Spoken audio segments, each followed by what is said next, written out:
Merhaba arkadaşlar, hoş geldiniz. Kız bebekler için uyumlu tulum çalışmamı anlatacağım bu videoda. Aslında şu yaprak çalışmasını yapmadığımızda erkek bebekler için de uyumlu olabilecek bir model olduğunu düşünüyorum. Bu yapraklı tulum çalışmamızın büyüklüğü 6 ay 1 yaş arası giyilebilir ölçüde oldu. Tabi bu ölçüler sizin kullandığınız malzemeye ve elinizin sıkılığına göre ufak tefek değişkenlikler gösterebilir biliyorsunuz. Bunun için santim olarak videonun sonunda ölçülerini verdim. Ve daha büyük nasıl yaparız, küçük nasıl yaparız onu da anlatmaya çalıştım. Küçük yaptığımızda A ortasındaki dağılımını da nasıl yaparız yine onu şemayla size anlatmaya çalıştım. Bu yapraklı model çalışmasını aslında yaprak detayını birçok örgümüzde siz çalışmalar yaptık biliyorsunuz. Battaniyesini, hırkasını, yeleğini, askılı pantolonunu, şortunu da yaptık, şapkası ve yine bu mantıkla buraya kadar ilerleyip aslında uzun paçalı halini de yaptık. A ortası düğmeli yapraklı tulum çalışmamız da var. Bu defa da bu modeli sizinle beraber çalışmak istedim. Yine kolay bir çalışma olacak. Arka tarafında da şöyle bağcık çalışmasıyla birleştirdiğimiz detayımız olacak. Tulumumuzu misinalı şişle örüp ilerleyeceğiz bedenini. Mutlaka misinalı şiş edinmemiz gerekiyor. Ve yaprak çalışmasını yaparken de tomurcuk detayı için 2 milimlik tığa ihtiyacımız var. Ve A ortasının içinde 3 tane düğmeye ihtiyacımız var. Videomuzda yine yaprak çalışmasını ben ayrıyeten sizin için gösterdim. Aslında kolay bir çalışma. Yaprak çalışmasını yapıp anlattığım için video uzun. Tulum çalışmamız çok kolay. Hemen beraber örmeye başlayalım isterseniz. Örgüme yaprak çalışmasıyla başlayacağım ve tam 14 tane yaprak çalışacağız. Yaprak çalışmasını bitirdikten sonra da kenarlarından ilmek toplayıp 2 sıra haroşa çalışacağım. Sizler tercihinize göre bu haroşa sıralarını ister yaparsınız ister yapmazsınız. Sadece yaprak çalışmasını da örgünüze birleştirerek tamamlayabilirsiniz. 14 tane yaprağımızı çalışırken bu arada şu önemli detayı da söylemek istiyorum. Şuradaki tırtıklı görüntüyü mutlaka vermemiz gerekiyor. Çünkü burasını sonrasında bizim için ilmek olarak kabul edeceğim. Bu tırtıklı görüntüyü verirseniz sonrasında şu şekilde buradan şişimizi geçirip ilmek olarak değerlendireceğiz. Örgümüze birleştirirken buradan birleştireceğiz. Bu tırtıklı görüntüyü de örgümüzü örerken sonuna kadar bütün ilmekleri örerek bitiriyorum. Örgüme başlarken ilk ilmeği örmeden alıyorum. Benim örgümde bu şekilde tırtık görüntüsü oluşuyor. Sizler de nasıl ilmek alış şekliniz nasılsa ona göre ayarlarsınız. Bu detayı ona göre yapar. Yaprak çalışmamıza başlayacağım ben. Daha önce anlattığım şu renkte yaptığım yaprak çalışmasıyla sizler videomu izleyeceksiniz. Renge takılmayalım. Aynı şekilde yapacağız zaten. Hemen örgümüze başlayalım. Şiş numaramsa 3,5 numaralı şişle öreceğim. Ve 7 tane ilmek attım. Yaprak çalışmamı yapacağım burada. Yaprak çalışmam için 7 tane ilmeğimi attım. İpimi bağladım, sabitledim. Hemen ilk sırada yaprağımızı kurmaya başlıyoruz. İlk ilmeği ters olarak örüyorum.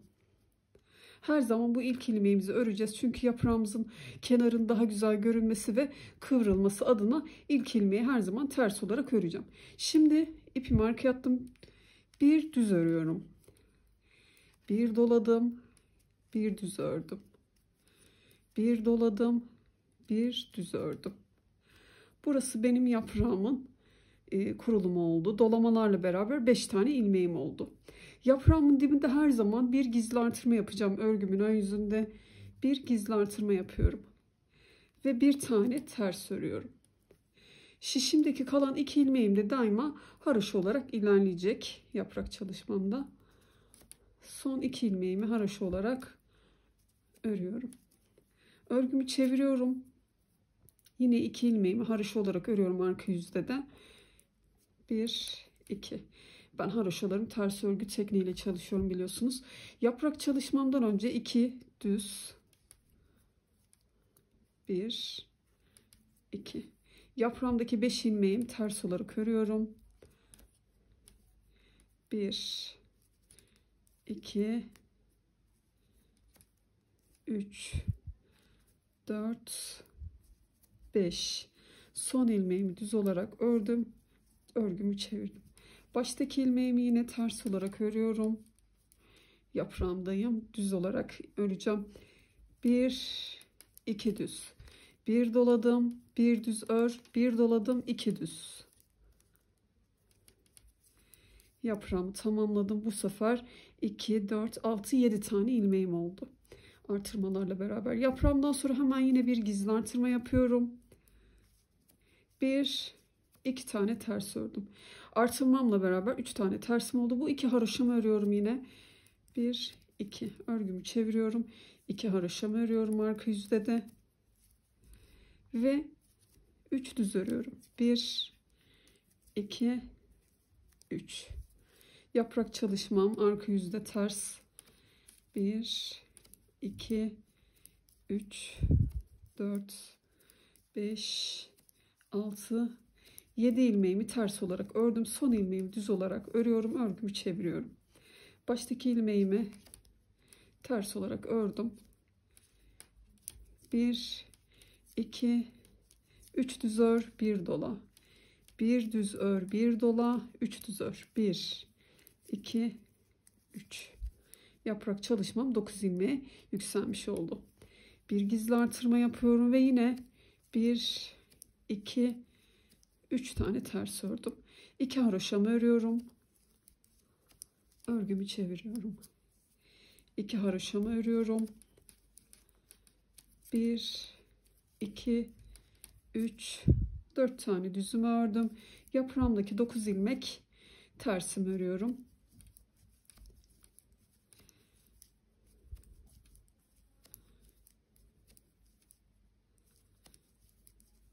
Sekiz, 9 son ilmeğimi de düz olarak örüyorum.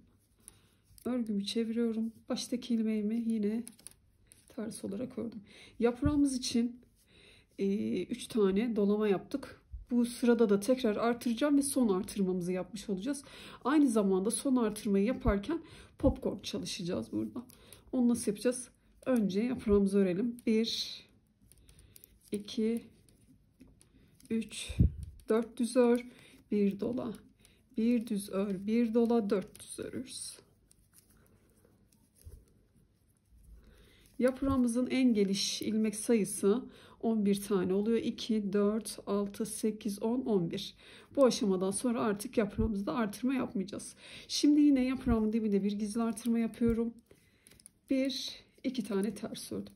Yaprağımda popcorn çalışmam için her zaman 3 tane ters ördükten sonra artırmamla beraber burada popcorn çalışacağız. Şişimde 4 tane ilmeğim var. Buradaki ilmeğimde popcorn çalışıyorum. 2 zincir çektim, 1 doladım. 1, 2, 3, 4 kere battım aynı noktaya. Şu anda tığımda 5 tane ilmeğim var. İpimi içinden bir seferde çektim. Bir sık iğne yaptım. Şöyle sabitliyorum.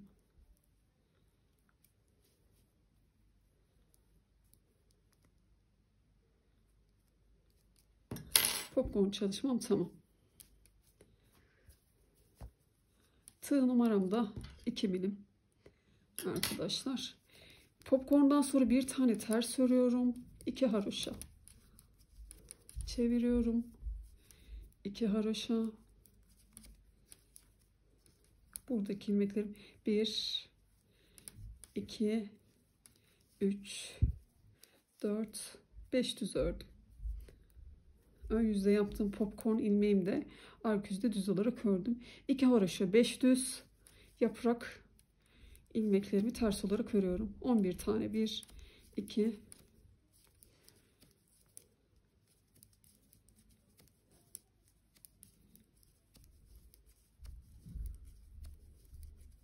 11. Son ilmeğimi düz olarak ördüm. Örgümü çeviriyorum. Baştaki ilmeğimi yine ters olarak örüyorum. Şimdi artık yaprağımdaki düz ilmeklerimden baştaki 2 düz ilmeğimi ve sonundaki 2 düz ilmeğimi keseceğim. İkisini bir alıp öreceğim. Daha güzel olması adına şöyle ilmeğimi düzelttim, yönünü düzgün düşmesi için. 2 ilmeğimi bir alıp kesiyorum. Ortadaki ilmeklerim dolama yok artık. Düz olarak örüyorum.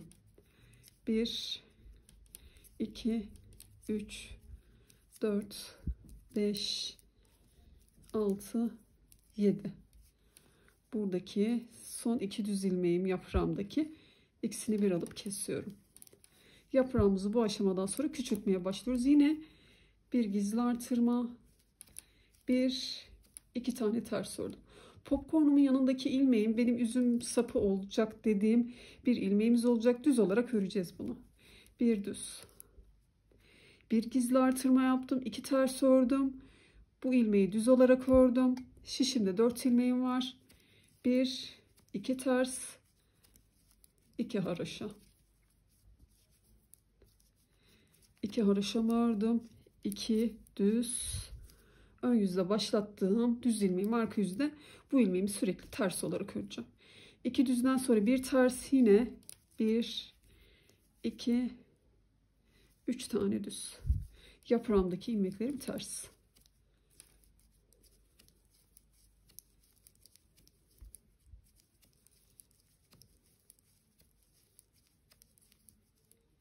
Dokuz. Son ilmeğimi düz olarak örüyorum, çeviriyorum. İlk ilmeğimi ters olarak örüyorum. Yaprağımı küçültmeye devam ediyorum. İlmeğimin yönünü düzelttim. İkisini bir alıp kesiyorum. 1, 2, 3, 4, 5 tane düz ördüm. Bu iki ilmeği de bir alıp kestim. Şimdi bir gizli artırma yapıyorum. 1, 2 tane ördüm. Yaprağımdan sonra yine 3 ilmek çalışmış oldum. Burada bir popcorn çalışacağız yine. Şu düz ilmeğimin sağında ve solundaki ilmeklerde popcorn çalışacağız. Bir sıra popcorn yapıyoruz, bir sıra yapmıyoruz. O mantıkta ilerleyeceğiz. 2 zincir çektim, yine aynı noktaya batıyorum.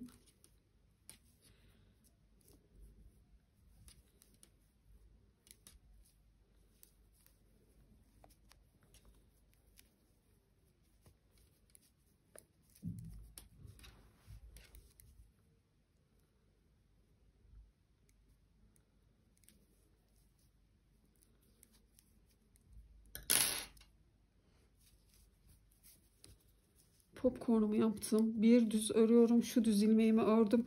Yanında yine popcorn yapıyorum.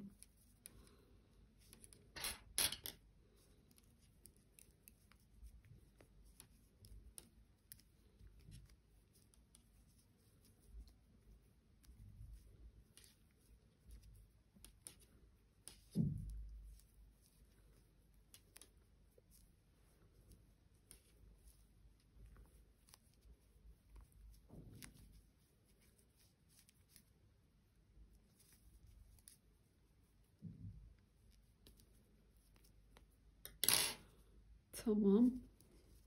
Şişimde 3 ilmeğim var. Bunu ters olarak ördüm. Bir tane ters, 2 ilmek haroşam. Arka yüzde yine 2 haroşamı örüyorum tabi. 2 düz. Bir tane ters. Bu tersin biliyorsunuz üzümün sapı diye başladım. Düz ilmeğim, arka yüzde bir tane ters. 1, 2, 3, 4 tane düz. Yaprağımdaki ilmeklerim ters.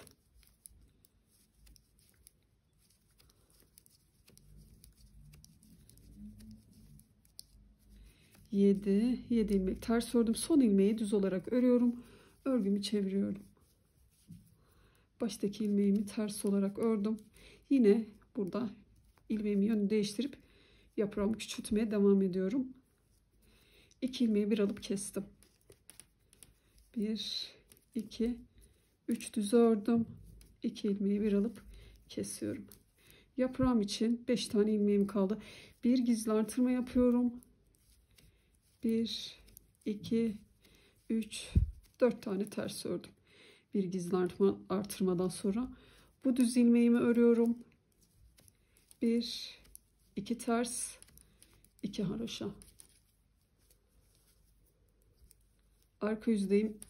2 haroşa, 2 düz, 1 ters, 1, 2, 3, 4, 5 ilmeğim düz. Yaprağımdaki 5 ilmek ters.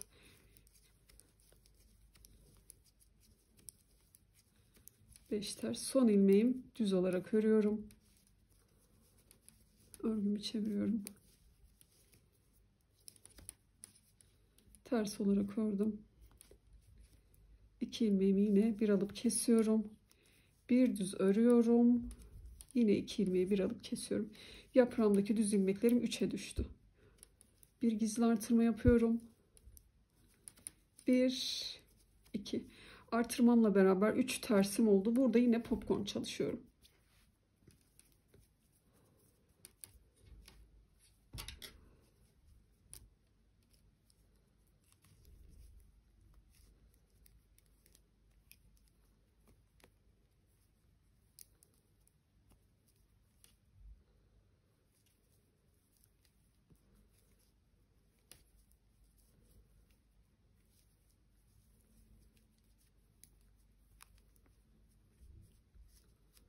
Sabitledim. Şu da arkadan da sabitliyorum. Tamam.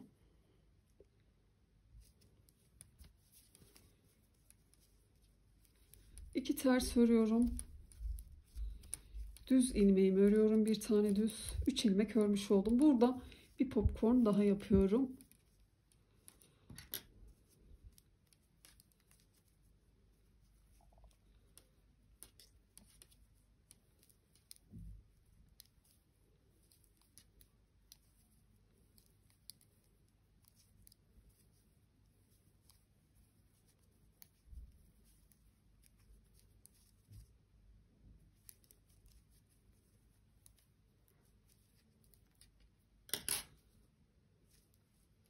Şişimde 3 tane ilmeğim kaldı. Bir tane ters, 2 haroşamı örüyorum.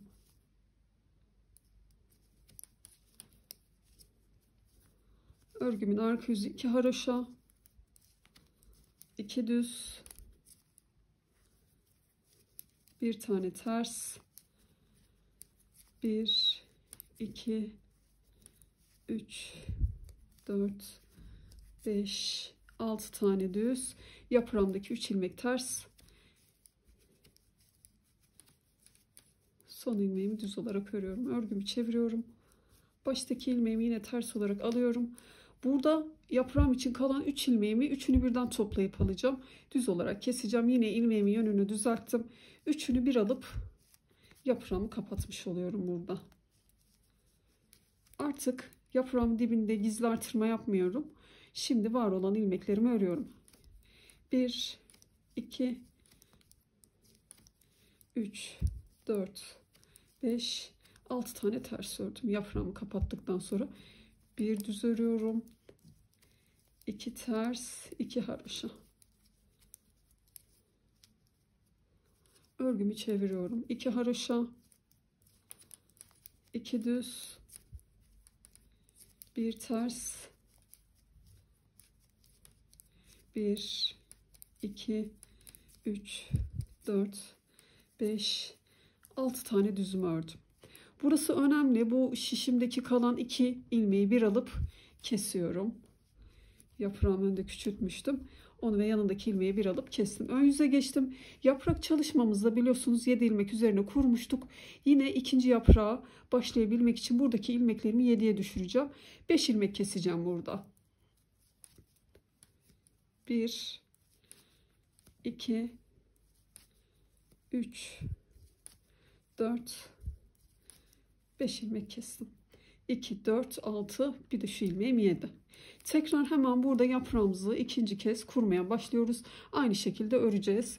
Bu bizim birinci ilmeğimiz. Sürekli ön yüzde ters olarak ördüm. Bir düz ör, bir dola. Bir düz ör, bir dola, bir düz ör. Şu baştaki ilmeğimden sonra burası benim yaprak çalışmam. 5 tane yaprak ilmeğim oldu. Hemen bir gizli artırma yapıyoruz yine. Bir ters örüyorum, 2 haroşa. Tekrar başa döndüm. Aynı buradaki gibi tekrar aynısını çalışacağım. 2 haroşamı örüyorum. 1 2 düz ördüm. Yaprağımdaki 5 ilmek ters.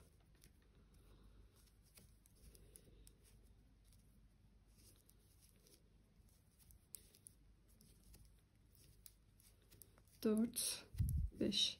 Son ilmeğimi düz olarak örüyorum. Örgümü çeviriyorum. Yine ters olarak örüyorum. 1 2 düz ör, 1 dola, 1 düz ör, 1 dola, 2 düz ör. Yaprak çalışmam yine artmaya başladı. 2, 4, 6, 7 tane ilmeğim oldu. Bir gizli artırma yapıyorum. 1, 2 ters ördüm, 2 haroşa. Örgümü çeviriyorum. 2 haroşa. 1, 2, 3 düz yaprak ilmeklerim ters.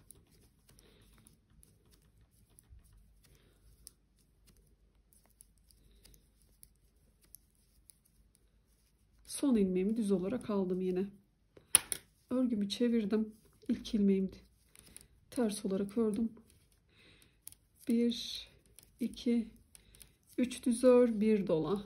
1 düz ör, 1 dola, 3 düz ör. 1, 2, 3. Bir gizli artırma.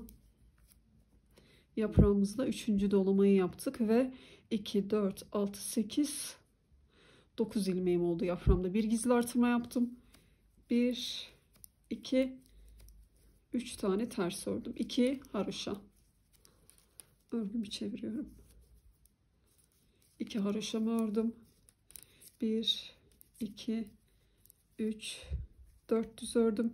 Yaprağımdaki ilmeklerim ters.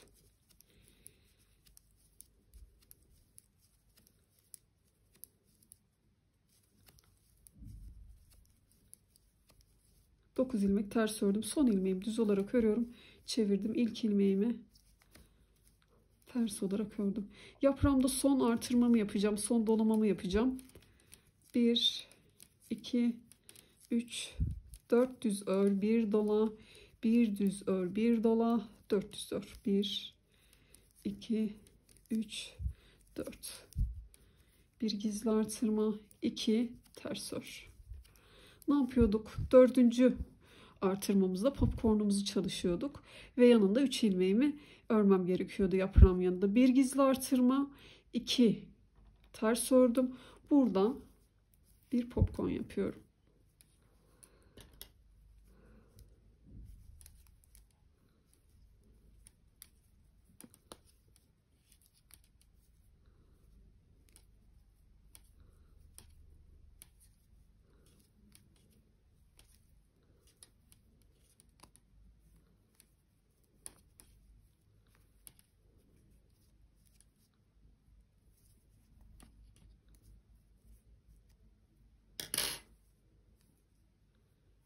İlmeğimi kaçırdım burada.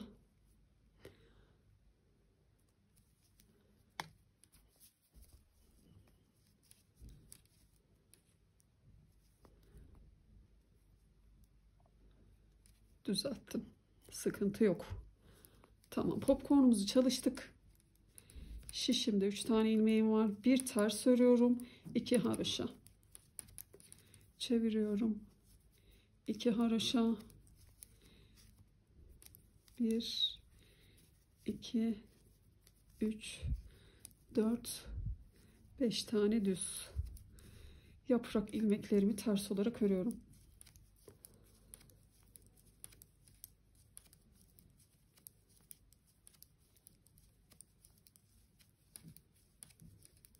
Bir tane yaprak ilmeğimi ters olarak ördüm.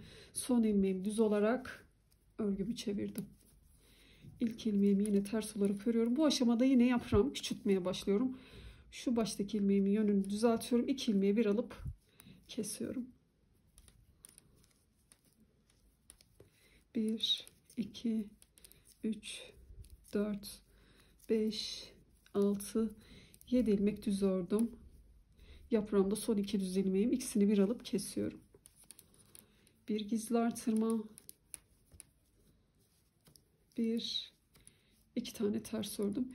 Yine burada üzümün sapı için bir düz ilmeğimizi örmesi gerekiyor. Popcornumdan bir önceki ilmeğimde, yani şişimde şu anda 5 tane ilmeğim var. Şurada bir düz örüyorum. 1, 2 ters, 2 haroşa. Çevirdim. 2 haroşa, 1, 2 düz. Artık sapa başladığımıza göre ön yüzde düz ilmeğim, arka yüzde ters oldu. Bir tane ters. 1, 2, 3 ilmek düz.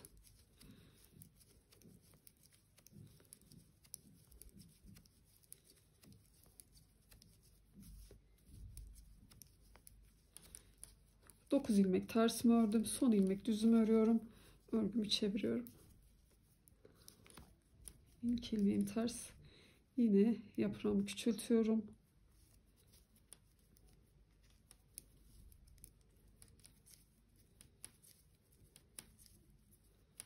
5 düz ördüm. Kesmeden sonra 2 ilmeği yine bir kesiyorum.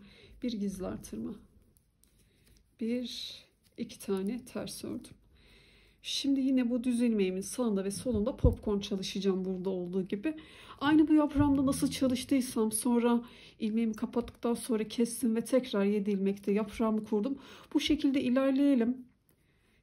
Son yaprağımızı da yine beraber çalışırız. Yapraklarımı örerek devam ettim. Yine burada son yaprağımızı yaparken de beraber örelim. Sonrasında şu kenarlarından ilmek toplayacağım yaprağımızın. Kenarlarından ilmek toplayacağım ve 2 diş haroşa sırası öreceğiz. Son yaprağımızı çalışıp kapattıktan sonra. Şimdi son yaprağımız için burada yaprağımızı kapatmışız. Arkadaki 2 ilmeği bir alıp kesmişim.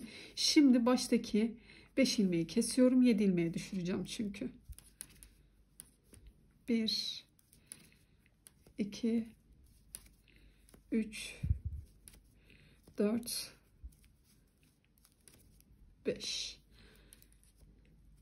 Bir düz ör, bir dola, bir düz ör, bir dola, bir düz.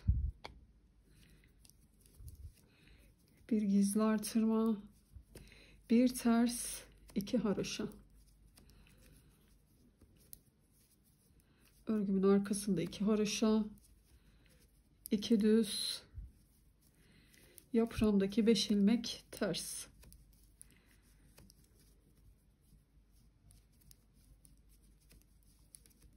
Son ilmeğimi düz ördüm.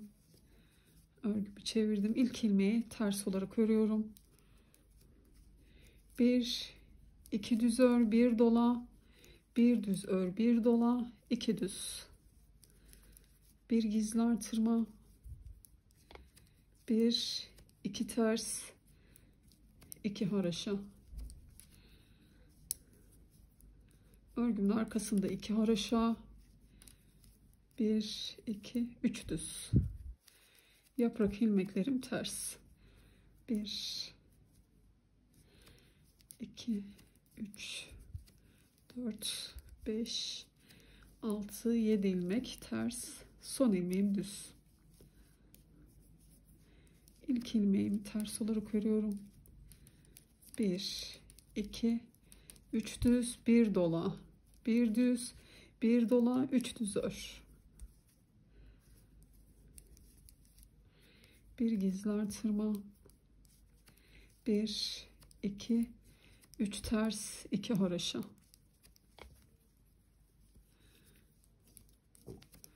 Arka yüzde ilmeklerimi örüyorum olduğu gibi.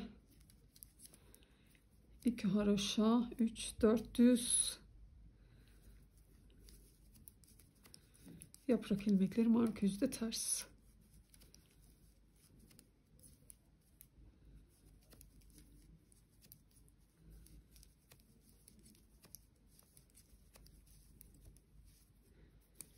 Yaprağım için son artırmamı yapacağım.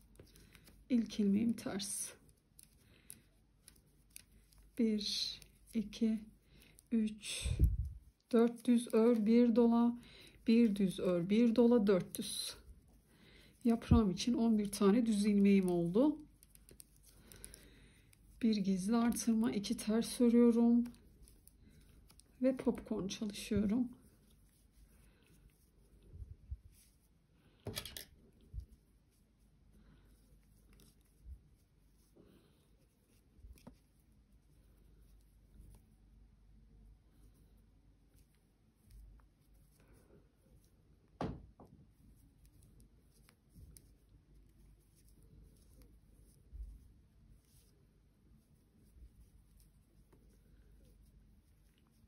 Tığımdaki 5 ilmeğimi bir alıp topluyorum. Arkadan da sabitliyorum. Popcornum tamam. Şişimde 3 tane ilmeğim var. Bir ters, 2 haroşa,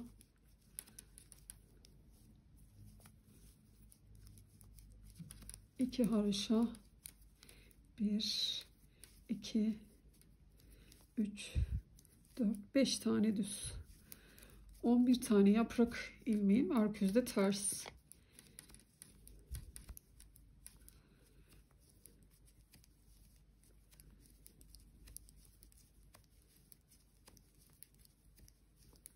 Son ilmeğimi düz olarak örüyorum. Çeviriyorum örgümü. Artık yaprağımda artırma tamamladım. Küçültmeye başlıyorum. Baştaki ilmeğimi düzeltiyorum. 2 ilmeği düz olarak kesiyorum. İkisini bir aldım. Ortadaki düzlerimi örüyorum.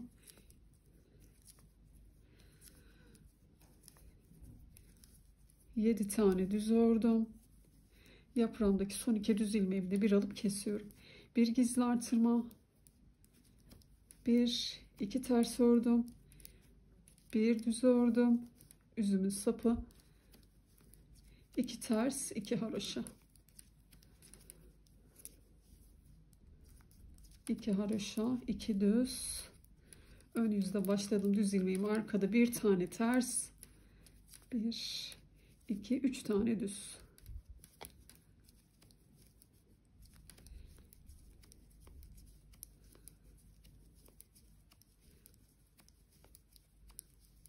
Dokuz ilmek ters, son ilmeğim düz.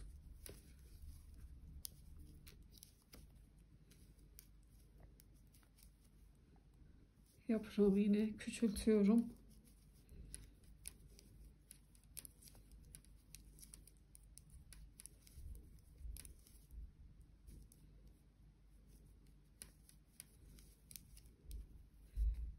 Bir gizli artırma, 2 ters. Yaprağımın dibinde artırmamla beraber 3 ilmeğim var. Burada bir popcorn çalışıyorum. Şu düz ilmeğimi sağına ve solunda popcorn çalışacağım.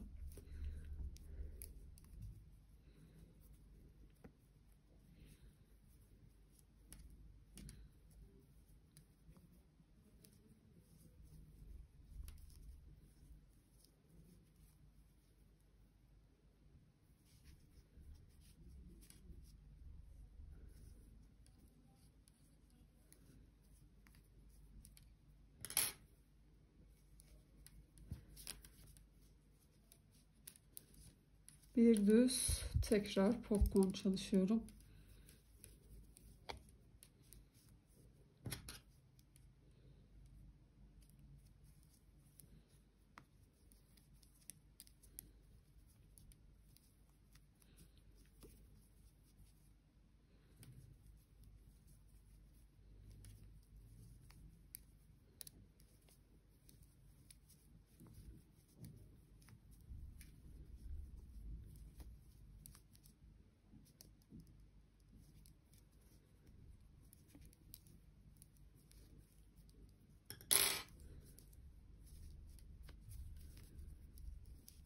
Bir ters, 2 haroşa.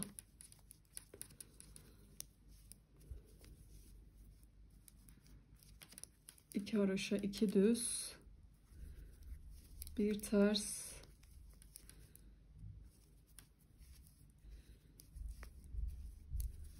Dört düz.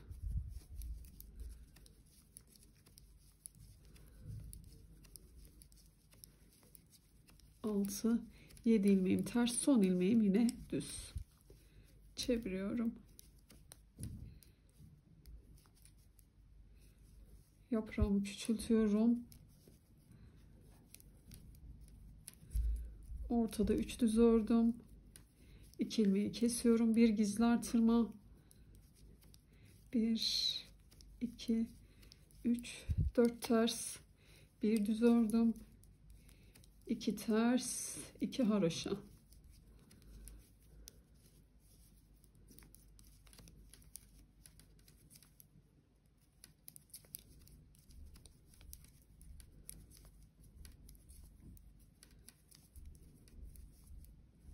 Örgümün arkasında 2 haroşa, 2 düz, 1 ters, 5 düz. 1 2 3 4 5 ilmek ters, son ilmeğim düz.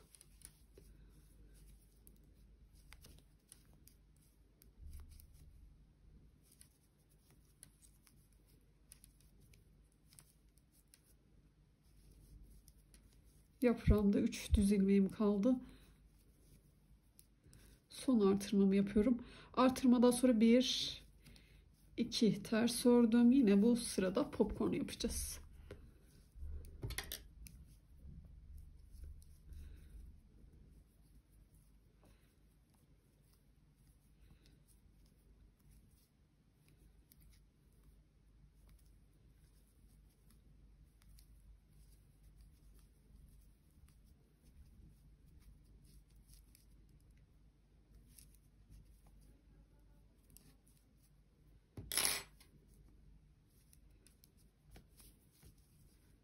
İki ters örüyorum.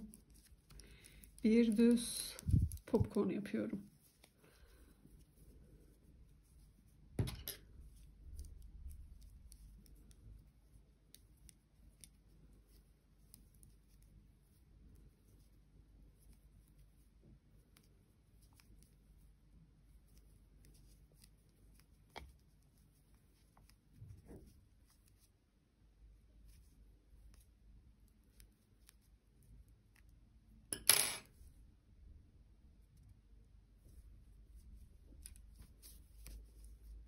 Popcorn'dan sonra bir ters iki haroşa çeviriyorum. İki haroşa, iki düz,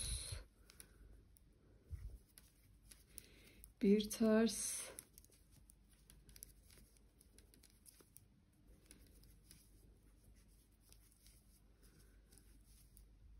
altı düz, 3 ters, yaprağımdaki son ilmeğim düz.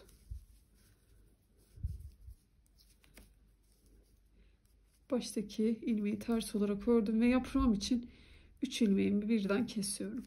Düz olarak kestim. Artırmadan kalan ilmeklerimi örüyorum. 1 2 3 4 5 6 tane ters, bir düz, 2 ters, 2 haroşa, 2 haroşa, 2 düz, bir ters,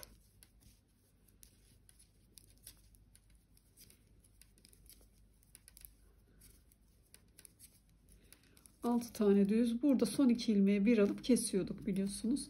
Yaprağımı kapattıktan sonra arka yüzde 2 ilmeği bir alıp kesiyoruz. Çeviriyorum örgümü. Burada da baştaki 5 ilmeğimi kesiyorum.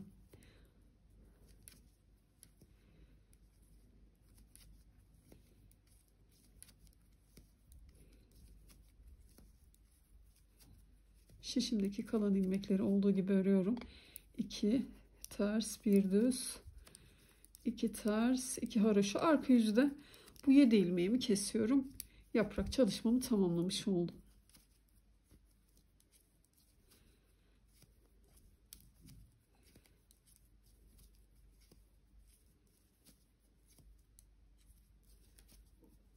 Yaprağımın düz tarafı bende kalacak şekilde uçlarından dediğim gibi ilmek toplayacağız. Tam şu noktadan yaprağımı kurmuş olduğum yerden dibinden ilmeklerimi toplamaya başlıyorum.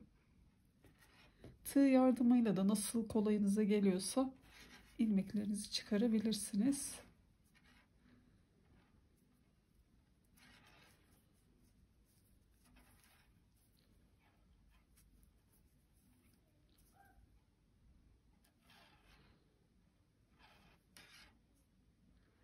Katı açıldı. Şöyle düzelteceğim.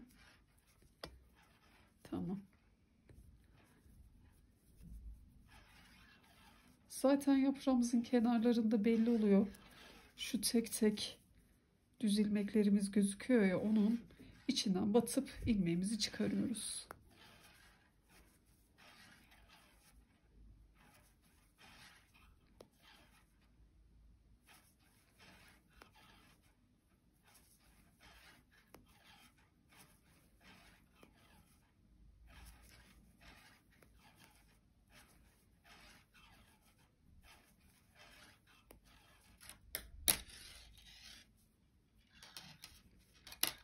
Yine ses yapıyor.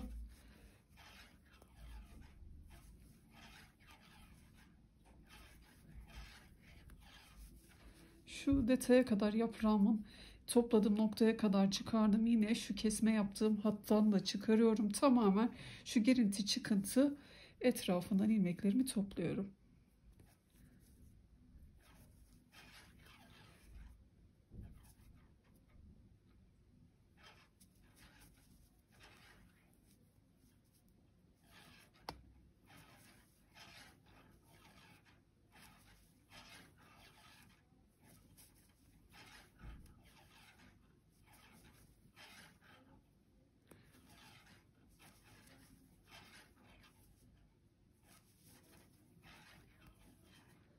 Bu şekilde yaprağımızın etrafından ilmeklerimizi toplayalım. Tamamen çalıştığımız yaprağımızın etrafından. Şöyle tekrar ikinci kurulum yaptığım noktadayım. İkinci yaprağıma başlamış oldum. O noktaya kadar bir yapraktan kaç ilmek çıkarıyoruz onu sayayım.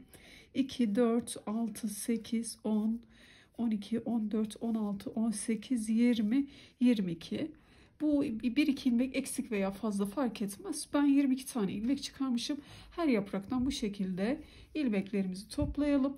Sonra haroşa örgülere geçelim. Devam ediyorum. Sonuna doğru geldim. Şu kesme yaptığım noktadayım. Onun dibine kadar ilmeklerimizi çıkarıyoruz.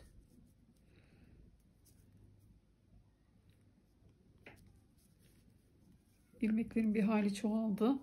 Misinalı şişle toplayabilirsiniz. Şimdi ilmek toplama işlemini tamamladım. Örgümü çeviriyorum.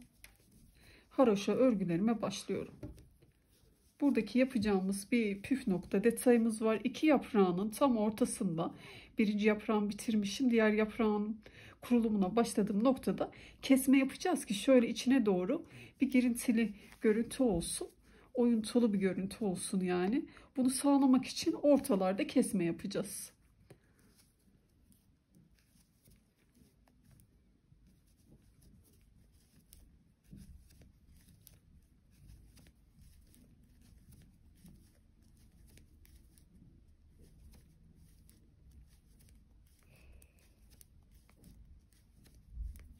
Haroşa örgüyle ilerledim. Bu yüzde bütün ilmeklerim olduğu gibi ördüm. Kesme yapmadım.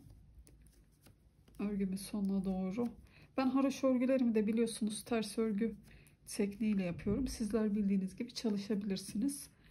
Şu bağladığım ipimi sabitleyeyim.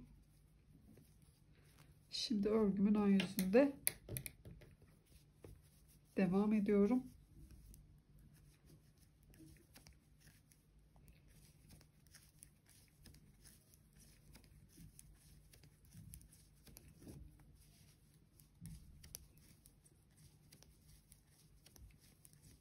Burada bir kesme yapacağım. Orayı göstermek istiyorum.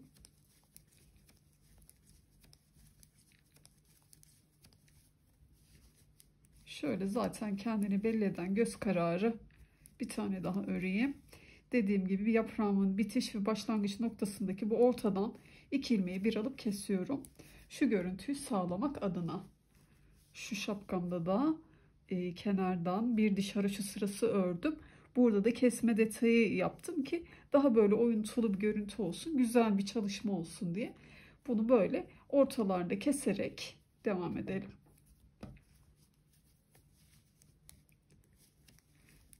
Yine yaprağımı kenarındaki ilmeklerimi örüyorum.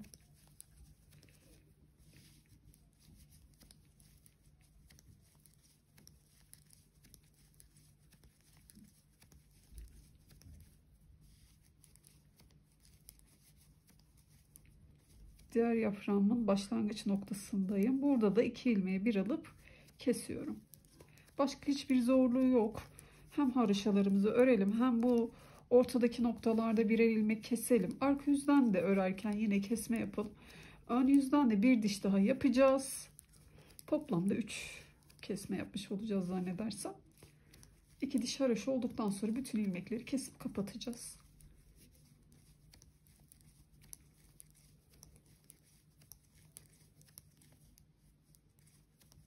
İki ilmeği bir alıp kesiyorum. Dediğim gibi hem haroşalarımızı örelim, ortalarda kesmeler yapalım. 2 diş haroşayı tamamladıktan sonra bütün ilmeklerimizi kesip kapatalım. Arka yüzden de kesme yapacağız. Orta noktada, ön yüzde de. Sonra da ilmeklerimizi kapatacağız zaten. Sıralarımı tamamladım. Dediğim gibi şuralarda kesmeleri yaptım. Sonradan bütün ilmeklerimi kestim. Bize başlayalım. 65 ilmek attım ben. 3,5 numaralı şişle örüp ilerleyeceğiz. Ancak ilk ilmeklerimi daha kalın bir şişe attım. 4,5 numaralı şiş vardı elimde. Hemen bu 65 ilmeğimi bu şişin üzerine çalıştım. Sonrasında 3,5 numaralı şişe aktararak hemen örgümü 3,5 numarayla örmeye başlayacağım. Bunu yapmamın nedeni, örgümüze yakadan başlayacağız ve şöyle birleştirme detayımız olacak.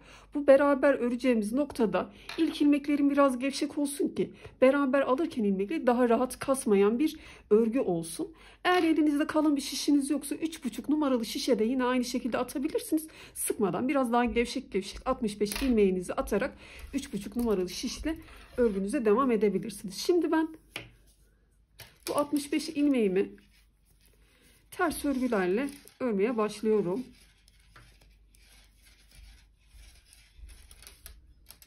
Ön yüzden düz, arka yüzden ters olarak bu 65 ilmeğimi öreceğim. Devam edelim. Bu sırayı tamamlayalım. Sıramı tamamladım. Kalın şişle işim bitti. Örgümü çeviriyorum. Düz yüzünde de bütün ilmeklerimi düz olarak örüyorum. Burada hiçbir detay olmadığı için bizler sıralarımızı tamamlayalım. Gördüğünüz gibi ön yüzden düz, arka yüzden ters olarak 6 sıra örelim. Sıralarımı tamamladım. Şöyle en dipten saydığımda ön yüzden düz, arka yüzden ters olarak ördüm dediğim gibi. En dipten saydığımda 1, 2, 3, 4, 5, 6 sıra ters sıralarım oluşmuş oldu.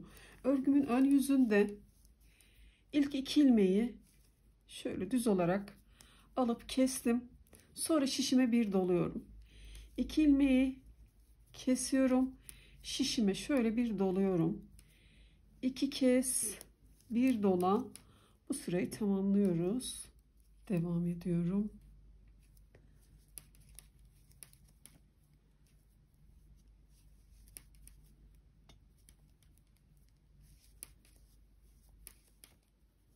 Üç ilmeğim kaldı. Buradaki 2 ilmeğimi kesiyorum. Şişime bir doluyorum. Kalan son bir ilmeğimi de örüyorum.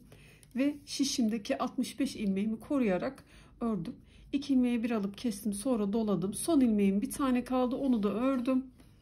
Örgümü çeviriyorum, yine arka yüzden bütün ilmeklerimi ters olarak örüyorum. Ön yüzden de yine düz olarak öreceğim.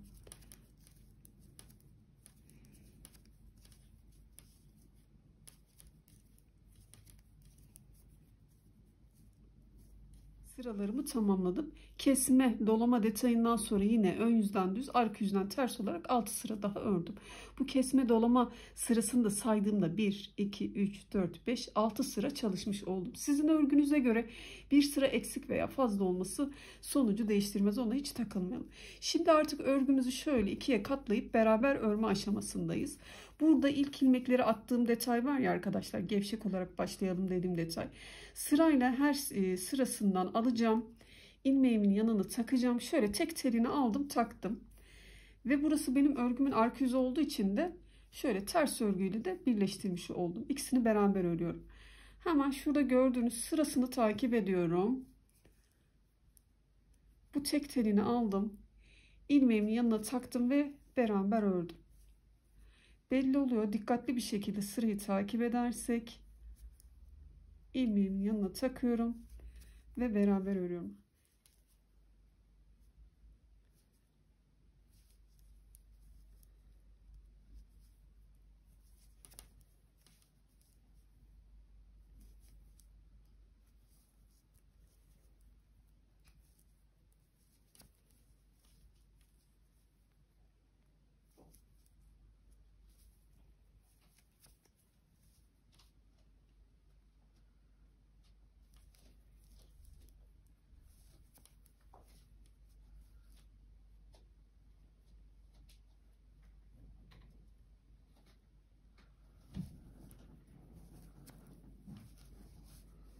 Birleştirmemi yapmış oldum. Birleştirmemizi yaptıktan sonra şimdi örgümüzün ön yüzünden düz, arka yüzünden ters olarak öreceğiz. Tekrar örgümüzün ön yüzüne geçince artırmalar yapacağız. Sonuç olarak 2 sıra örmüş olacağız. Şimdi burası benim örgümün ön yüzü. Düz örgülerle bu 65 ilmeğimi örüyorum. Arka yüzden de yine bir sıra ters olarak örelim. Ön yüze geçelim. Örgümün arka yüzünden de ters olarak ördüm ve şimdi tekrar örgümün ön yüzündeyim. Bu aşamada artık artırmalar yapacağız. 4 ör 1 artır, 4 ör 1 artır şeklinde bu sıramızı tamamlayalım. Baştaki 4 ilmeğimi düz olarak örüyorum. 1 2 3 4. Burada gizli artırma yapacağız. Sizler istiyorsanız gizli artırmanızı şu şekilde şişinize dolayarak yapabilirsiniz. Ama ben sıradaki ilmeğimin normal batacağım yerden değil de bir altındaki düzümün içinden batacağım şuradan. Bu şekilde artırmamı yapacağım. Artırmamı yapmış oldum. Bu ilmeğimi de sayıyorum. 1, 2, 3, 4 ilmeğimi ördüm. Yine sıradaki ilmeğimin normal içinden değil de bir altındaki ilmeğimin içinden batıyorum. Artırmamı yaptım. Bu ilmeğimi serbest bırakmadığım ilmeğimi 1, onu da saydım 2, 3, 4 ilmek örmüş oldum. Yanında artırmamı yapıyorum. 1, 2, 3, 4 ilmek ördüm.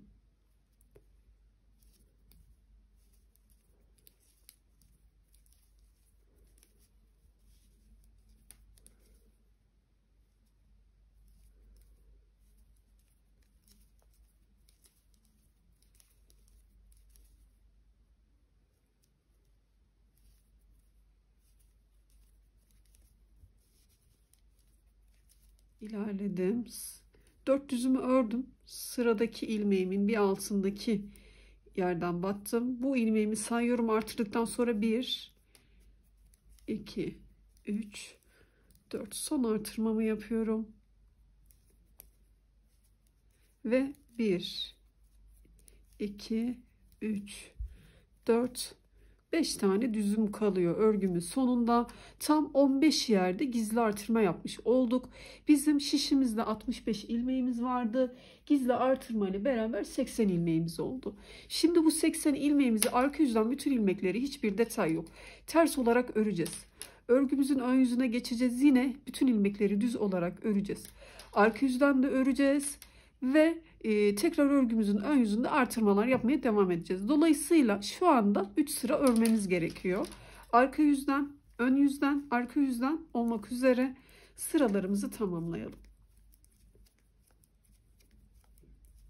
Burada bütün ilmeklerimi ters olarak örüyorum. Ön yüzde de bütün ilmeklerimi düz olarak tamamladım. Artırmamı yaptıktan sonra ön yüzden, arka yüzden olmak üzere 3 sıramı tamamladım. Şimdi örgümün ön yüzündeyim ve artırmalar yapmaya devam ediyorum. Bizler 65 ilmeği artırma yapmaya 4 ör 1 artır 4 ör 1 artır yaparak toplam 80 ilmeğe ulaştık. 3 sıramı ördüm. Şimdi 5 ör 1 artır şeklinde sıramı tamamlayacağım. Baştan 5 ilmeğimi düz olarak örüyorum. 5 ilmeğimi çalıştım. Yine aynı şekilde sıradaki ilmeğimin normal batacağım yerden değil bir altındaki düzümün içinden batıyorum. Artırmamı yapıyorum. Sonra bu ilmeğimi de sayarak 1, 2, 3, 4, 5 ilmeğimi ördüm. Sıradaki ilmeğimin bir altından batarak artırmamı yapıyorum. Şu serbest bırakmadığım üstünden örmem gereken ilmeğimi de sayıyorum tabii ki. 1, 2, 3, 4, 5. Anlaşılır olduğunu düşünüyorum. Artırmamızı yapıyoruz. Ve 5 düz örüyoruz. Sıramızı bu şekilde ilerledim. 5 düzümü ördüm. Sıradaki ilmeğimin bir altından batarak artırmamı yaptım. 1, 2, 3, 4, 5 düzümü ördüm. Yine gizli artırmamı yapıyorum. 15. gizli artırmam olmuş oldu. Tek sırada kalan 5 ilmeğimi de örüyorum. Örgümün sonunda 5 düz ilmeğim kalıyor. Dediğim gibi şimdi aradaki 3 sıramızı çalışalım. Arka yüzden bütün ilmekleri olduğu gibi öreceğiz. Ön yüzden bütün ilmekleri yine olduğu gibi öreceğiz. Arka yüzden tekrar öreceğiz. Ve tekrar artırmalar yapmaya devam edeceğiz. Şu an şişimde 95 tane ilmeğim oldu. Bu 95 ilmeği 3 sıra örüp gelelim. Sıralarımı tamamladım. Artırmadan sonraki aradaki 3 sıramı çalıştım. Şimdi tekrar örgümün ön yüzünde ve artırma sırasındayım. Baştan bu defa 6 ilmeğimi ördüm. Sonra gizli artırma yapacağız. 6 ilmek ör ve gizli artırma yap şeklinde bu sırayı tamamlayacağız. 6 düzümü ördüm. Sıradaki ilmeğimin yine şöyle bir altındaki düzünden batıyorum. Artırmamı yapmış oldum. Bu ilmeğimi sayarak 1, 2, 3, 4, 5, 6 ilmek ördüm ve gizli artırmamı yapıyorum. Bu defa da 6 ör bir gizli artırma yap şeklinde sıramızı tamamlayalım. Aradaki 3 sıramızı örelim. Sonraki aşamada artırmamızda 7 ör bir gizli artırma şeklinde sıramızı tamamlayalım. Ve sonrasında yaprak çalışmamızı örgümüze birleştirerek devam edeceğiz. Bu artırma ile beraber şişimizde 110 ilmeğimiz olacak. Bu 110 ilmeği 3 sıra çalışacağız. Sonra 7 ör bir artır şeklinde yaptığımızda da o artırma ile beraber de 125 ilmeğe ulaşacağız. Bu aşamaya kadar ilerleyelim, sonra devam edelim. Artırmalarımı yaparak devam ettim. En son 7 ör bir gizli artır, 7 ör bir gizli artır şeklinde sıramı tamamladım. Arka yüzden de bütün ilmekleri olduğu gibi ördüm. Örgümün ön yüzünde yaptığımız yaprak çalışmasını birleştirme aşamasındayız. 14 adet yaprak çalışmıştık.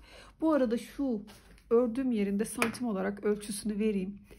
7 santim çalışmış olduk. Bu ölçü sizin elinizin sıkılığına göre yarım santim küçük veya büyük olur, hiç fark etmez. Yaptığımız yaprak çalışmasında şuradaki kenarındaki tırtıklı yeri bizler ilmek olarak kabul edeceğiz, biliyorsunuz. Buradaki ilmekleri saydığımda ben 126 tane ilmeğim olmuş oldu. Örgümüzde de 125 tane ilmeğimiz var. Arada 1-2 ilmek eksik veya fazla olabilir. Bu hiç sorun değil. Birleştirme yaparken küçük hilelerle onu birbirine yedirerek birleştirmesini yapacağız. Buradaki ilmeklerden şişimi geçireyim, sonra beraber birleştirmesini yapalım. Yaprağımın kenarındaki ilmekleri topladım. Örgümde de 125 ilmeğim vardı. Yaprağımda da 126 ilmeğim. Arada bir yerde örerken yaprağımdan şu 2 ilmeği bir alıp örerim. Eşitlemiş olurum. Şimdi örgümün düz yüzü, yaprağımın ve örgümün düz yüzü birbirine bakacak şekilde şöyle üst üste getirdim. Ve düz örgülerle örgümü örerek birleştireceğim. İkisini beraber öreceğim. Çok kolay bir yöntem zaten. Önce şu yaprağımın ilmeğinden girdim ve alttaki örgümden ikisinin içinden ilmeğimi çıkarıyorum. Sırayla takip edelim.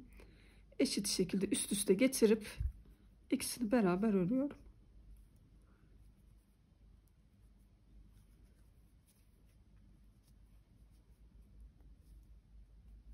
Yaprağımdaki ilmeğim, örgümdeki ilmeğim ve ikisini birden içinden geçirip örüyorum.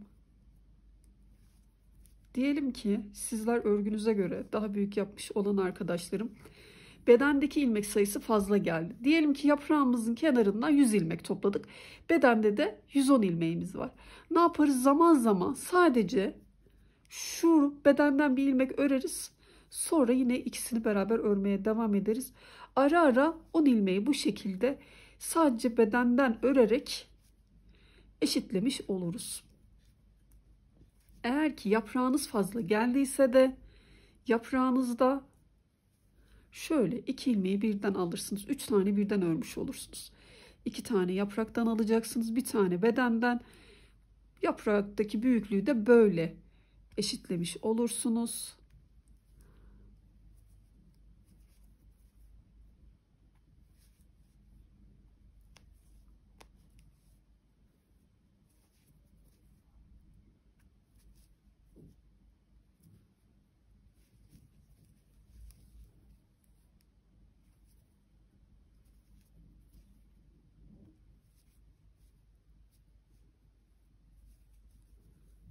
Mesela yaprağımda bir ilmeğim fazlaydı. Burada 2 ilmeği bir aldım. Bir de şu bedenimdeki örgümdeki ilmeğimden aldım. Üçünü bir örüyorum. Hiç belli bile olmayacak bu birleştiğinde. Tamam. Şimdi artık çift çift örebilirim.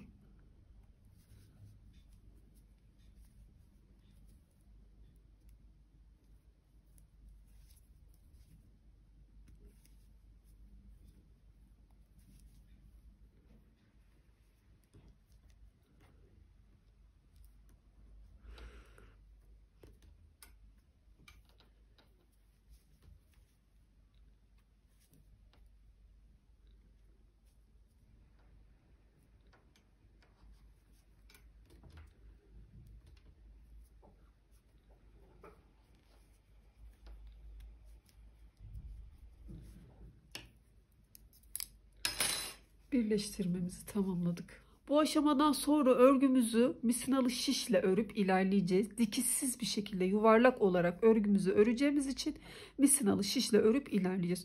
Örgümüzün düz yüzü bizde kalacak şekilde sürekli düz örgülerle yuvarlak olarak ileri doğru öreceğiz. Bu noktada tulumunu daha büyük, örgüsünü daha büyük yapmak isteyen arkadaşlarım için anlatmaya çalışacağım. Bizler örgümüzü 65 ilmekle başlayıp şu çift kat yaka çalışmasını tamamladıktan sonra 2 sıra ördük ve artırmalar yapmaya başladık. Artırmalarımız da 15 noktada yapmış olduk. Bunu da nasıl yaptık? 4 ör 1 artır, 4 ör 1 artır şeklinde yapınca 15 noktada gizli artırmamız oldu. Daha büyük yapmak isteyen arkadaşlarım 4 yerine hemen 3 ilmekle 3 ör 1 artır 3 ör 1 artır yapınca 15 yerine daha fazla yerde gizli artırma yapmış olacaklar.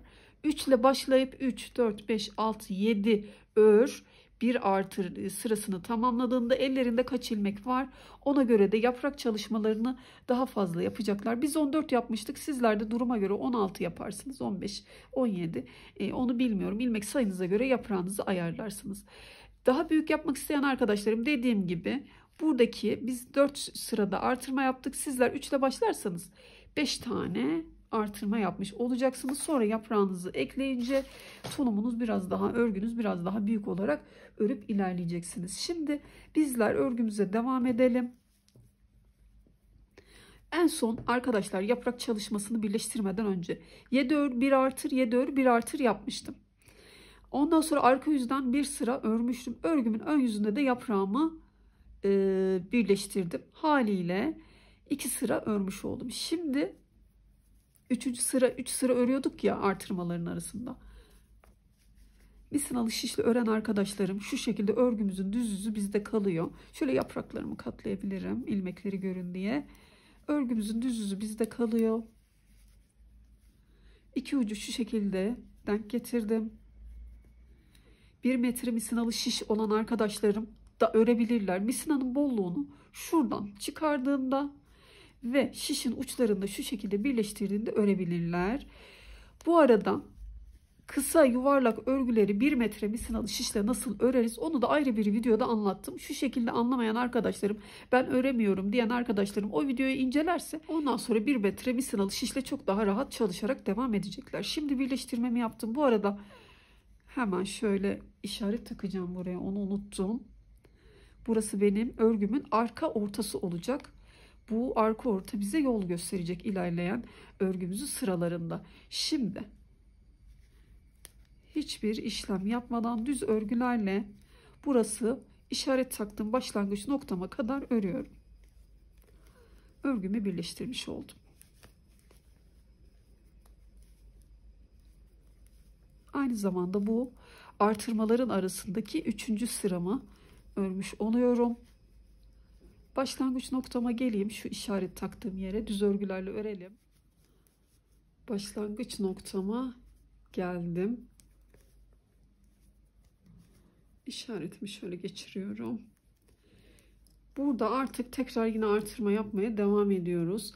En son 7 ör 1 artır yaptık. Arada hem yaprağımızı birleştirdik hem 3 sıramızı tamamladık ve şimdi 8 ör 1 artır sıramızı tamamlayacağız.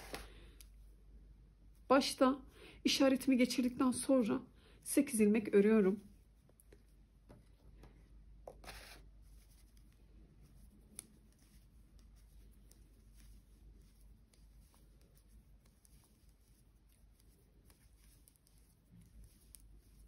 Sekiz ilmeğimi ördüm.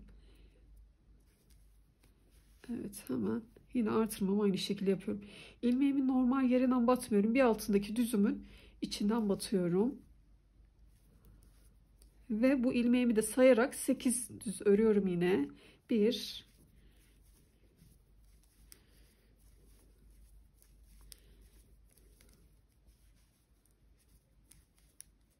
8 ilmeğimi ördüm. Yine sıradaki yerden ilmeğimi artırdım. 8 düzümü örüyorum. Başlangıç noktasına kadar, işaret olan yere kadar 8 ör 1 artır şeklinde yapmaya devam edeceğiz. Şişimde 60 santim olması lazım. Sizlerin misinalı şişi daha uzunsa dediğim gibi hiç sorun değil. Örgünüzün uygun bir yerinden bol yerini çıkarırsınız. Oraya kadar ördüğünüzde tekrar bol yerin diğer tarafından çıkarırsınız. İki ucu denk getirirsiniz misinalı şişin ucunu. Örmeye devam edersiniz. Dediğim gibi kısa örgülerde 1 metre misinalı şişle nasıl öreriz onu ayrı bir videoda çalışıp gösterdim size. Orayı da inceleyebilirsiniz. Başlangıç noktamıza gelelim. İşaretimden önce son gizli artırmamı yaptım. Ve biliyorsunuz son gizli artırmadan sonra 5 düz örüyoruz. Yine aynı şekilde oluyor. 5 düzümü ördüm. İşaretimi geçiriyorum. Artırmalar yaptıktan sonra 3 sıra örüyorduk. Yine aynı şekilde. 3 sıra örelim. Şişimde şu anda artırmalarla beraber 15 artırma yapıyorduk biliyorsunuz. 140 tane ilmeğim oldu. Her başlangıç noktasına geldiğimde bir sıra örmüş sayıyorum kendimi. 3 sıra örelim. Tekrar son kez artırmamızı yapacağız. 9 ör 1 artır şeklinde 3 sıra ördükten sonra bu 3 sırayı tamamlayalım. Tekrar artırma sırasına geldim. Aradaki 3 düzümü ördüm. Şimdi baştan örgümün başlangıç noktasındayım tabi. Baştan 9 ilmek örüyorum. 1, 2, 3, 6, 8, 9 ördüm.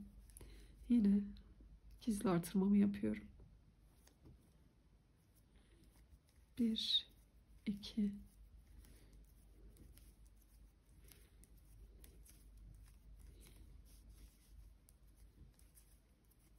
9 ilmek ördüm. Gizli artırmamı yapıyorum. Başlangıç noktasına kadar 9 ör 1 artır şeklinde sıramızı tamamlıyoruz. Son artışlarımız olacak ve şişimizde de 155 tane ilmeğimiz olacak. Bu 155 ilmeğimizi bir miktar hiçbir işlem yapmadan öreceğiz. Kaç sıra ördüğümüzü söyleyeceğim. Santim olarak da ölçeceğim. Önce bu sırayı bir tamamlayalım. 9 ör 1 gizli artır şeklinde. Yine şöyle örgümün sonunda son artırmamı yaptıktan sonra 5 düzüm kalıyor. Bu işaretimizi almayı unutmayalım. Ve bir miktar artırmaları yaptıktan sonra bu 155 ilmeği örerek de yeterli roba uzunluğuna geldim. Şöyle arka taraftan bakalım. İşaretimi almaya devam ederek örgümü örüp ilerledim. Bu arada en son yaptığımız artırmayla beraber şişimde 155 ilmeğim olacaktı. Biz bunu 156 ilmeğe tamamlayacaktık. Onu size söylemeyi unuttum. Neden? Önü ve arkayı kolları ayırırken eşit sayıya ihtiyacımız var. Onu nasıl yaptık? En son artırmamı yaparken şişimde 5 düzüm kalıyordu biliyorsunuz. Artırmamı yaptım, 5 düzümü ördüm ve şurada bir gizli artırma daha yaptım. Ve 156 ilmeği de dümdüz hiçbir işlem yapmadan olduğu gibi bir miktar ördüm. En son yaptığım artırmadan itibaren sayıların santim olarak ölçeceğim.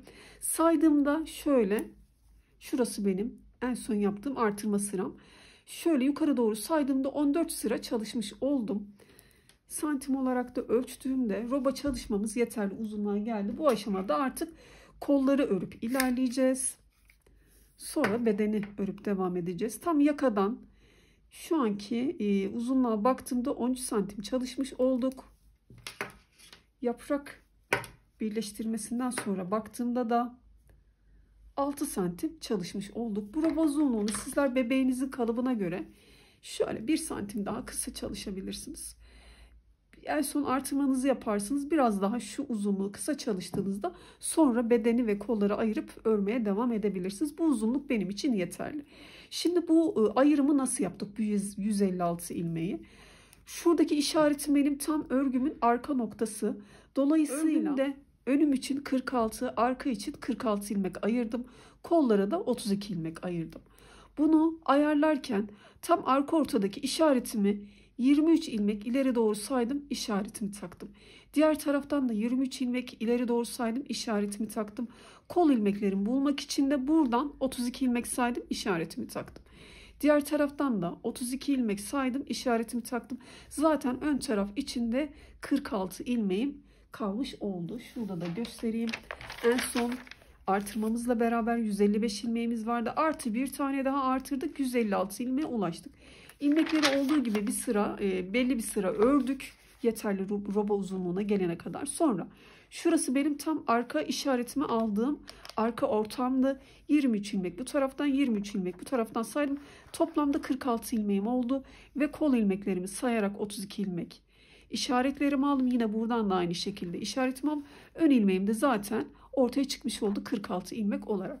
Ayrımı bu şekilde yapması çok basit aslında. Uzun uzun anlattım. Kafanız karışmış olabilir ama şimdi işaretimden ileri doğru örüyorum.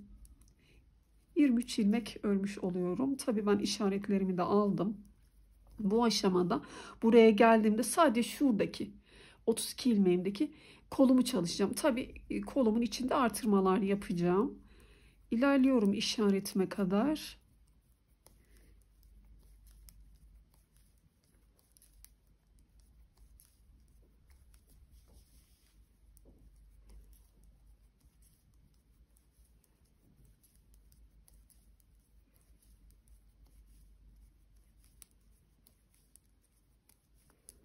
Buradan zaten örgümün başlangıç noktasına gelmiştim. 23 ilmek örmüş oldum. Şimdi bu işaretimi bir çıkarıyorum ben. Şöyle bir artırma yapalım isterseniz kola başlarken. Bu artırdığım ilmek kola dahil olacak. Ve örüyorum. Bu artırmayı yaptım ki kol altı kasmasın diye. Zaten yine örgümün içinde artırmalar yapacağım. Şimdi ilerleyelim işaret taktığım yere kadar.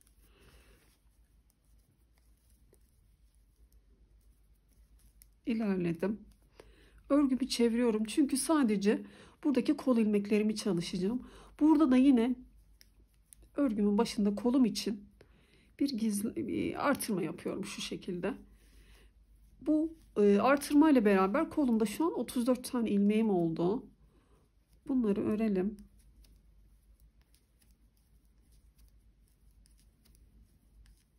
İlerledim. Koluma başlarkenki yaptığım artırmam. Bunu da ördüm. Örgümü çeviriyorum. Çünkü burası benim arka ilmeklerim. Burada kol ilmeklerim. Kolumun içinde örgümün ön yüzünde artırmalar yapacağım. İlk ilmeği şöyle örmeden aldım. Hemen yanındaki ilmeğimde artırma yapacağım. Normal düzümün içinden değil de bir altındaki düzümün içinden batacağım. Şu yukarılarda yaptığım gizli artırmam gibi yapıyorum. Bir tane gizli artırma yaptım. Ve ördüm ilmeğimi. Sonra bir tane ördüm. Şu ana kadar 4 tane ilmeğim var şişimde. Yine burada gizli artırma yapıyorum. Düzümün bir altındaki ilmeğim içinden girdim. Bir, iki tane örüyorum. Artırma yapıyorum. Bir, iki ördüm. Artırma yapıyorum. Bu ilmeğimi de sayarak bir, iki örüyorum. Bu sırayı böyle tamamlayacağız.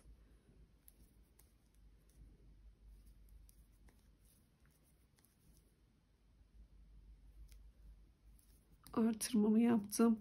Bu ilmeğimi de sayıyorum. 1, 2, artırma yap. 1, 2 ör. Artırma yapıyoruz. 1, 2,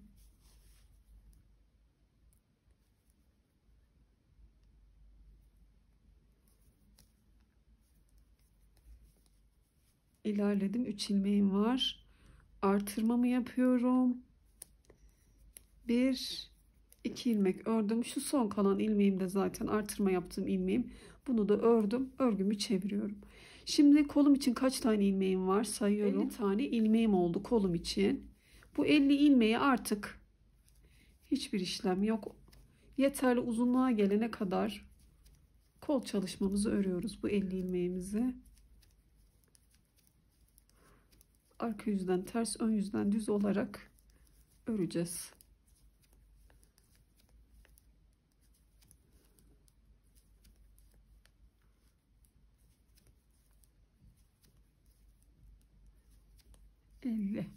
Örgümü çeviriyorum. Bir detay olmadığı için bizler örüp ilerleyelim. Sadece şu kolum için olan 50 ilmeği yeterli uzunluğa gelene kadar örüp ilerleyelim. Kol çalışmamda yeterli uzunluğa geldim. Bu 50 ilmeğimi tam bakalım kaç sıra kaç santim örmüşüm. 13 santim örmüş oldum. Sıralarımı da ters sıralarımı saydığımda da 38 sıra örmüş oldum. Sizler tercihinize göre biraz daha uzun yapabilirsiniz, bebeğinizin kalıbına göre. Şimdi kol ağzında haroşa örgülerle lastik çalışması yapacağız. Haroşa örgüye geçmeden önce eksiltmeler yapacağız. Örgümüzün ön yüzünden geçerken, düz olarak örerken eksiltmeler yapacağız. Arka yüzünden de öreceğim. Ben haroşamı örüş şeklimden dolayı örgümün ön yüzünde kuracağım haroşamı. Dolayısıyla 40 sıra kolum için örmüş olacağım. Şimdi eksiltmeler yapacağız kolumuzda. Baştaki ilmeği şöyle örmeden aldım. Ve hemen yanındaki 2 ilmeği düz olarak şöyle kestim. İkisini beraber ördüm. Arada 2 örüyorum. 2 ilmeği kesiyorum. 2 ör ve yanındaki 2 ilmeği bir alıp örüyorum. 2 ör, 2 ilmeği bir alıp kesiyorum. Sıramızı bu şekilde tamamlıyoruz. İlerledim. 2 ördüm. 2 ilmeği bir alıp kesiyorum. 2 ilmek örüyorum. Son 2 ilmeğim kaldı. Bunu da ikisini bir alıp kesiyorum. Şişimde kaç tane ilmeğim kaldı? 38 tane ilmeğim kaldı. Şimdi haroşa örgülerimize geçeceğiz. Tabii ben ilmek alış şeklimden dolayı burada bütün ilmeklerimi ters olarak örüyorum. Örgümün ön yüzünde haroşa örgülerle 4 sıra örüp kol çalışmamızı tamamlamış olacağız. Arka yüzden sıramı tamamladım. Şimdi haroşa örgülere başlıyorum. Bu eksilttiğimiz ilmeğimiz 38'e düştü. Bu 38 ilmeğimizi 4 sıra haroşa çalışacağız. Sizler bu bilekteki genişlik gözünüze geniş geliyorsa 2 ilmek daha sağında solunda eksiltebilirsiniz. Lastiğinizi 36 ilmekle de yapıp kapatabilirsiniz. Ben olmazsa öyle yapacağım. 4 sıra haroşalarımı ördüm. Ben 36 ilmekle yaptım haroşamı. Şu genişlik benim için iyi oldu. Son haliyle hemen ölçüsünü vereyim. Koltuk altından baktığımda 15 santim 16 santim arası çalışmış olduk. Sizin örgünüze göre, ipinizin kalınlığına göre yarım santim 1 santim değişebilir. Şimdi en son ne yaptık? İşaret örgümüzün başlangıç noktasından ilerledik. Kolumuzu tamamladık ve buradan ipimizi bağlayacağız. Diğer kolumuza doğru ilerleyeceğiz. Aynı şekilde bu kolumuzu da çalışacağız. İpimi örgümün ön tarafı olarak kabul ettiğim yerden bağlıyorum.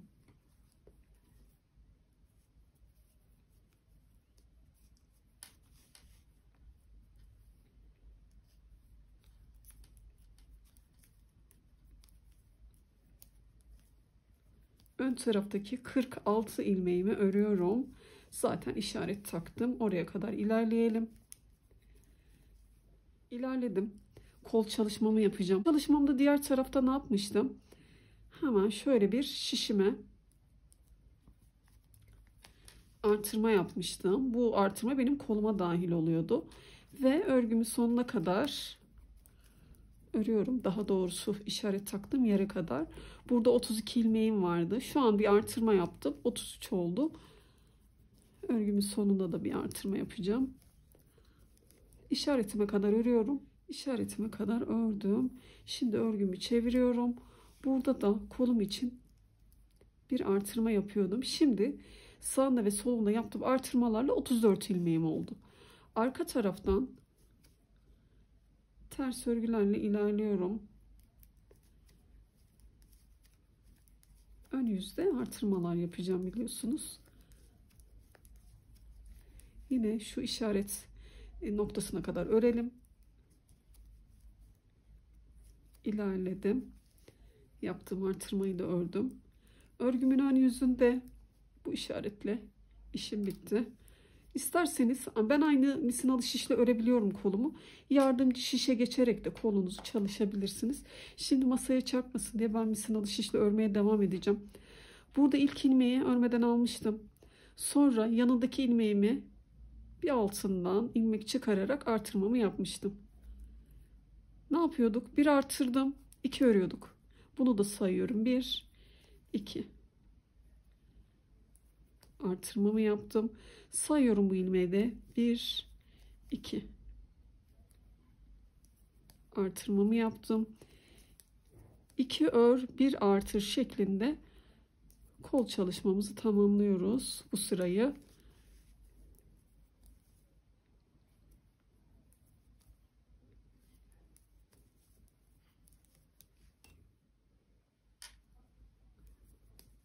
Artırmamı yaptım. Şişimde kalan 3 ilmeğimi de örüyorum.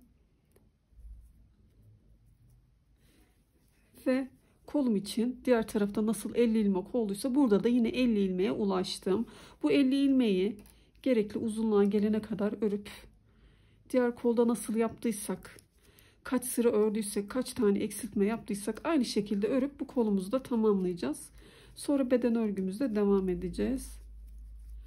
Buradaki 50 ilmeğimizi çalışıp tamamlayalım. Kol çalışmamı da tamamladım. İpimi de biraz uzun bıraktım ki dikişte kullanmak için. En son önden ilerledik. Kolumuzu ördük ve ipimi bu arka taraftan bağlayacağım. Örgümün başlangıç noktasına doğru ilerleyeceğim düz örgülerle.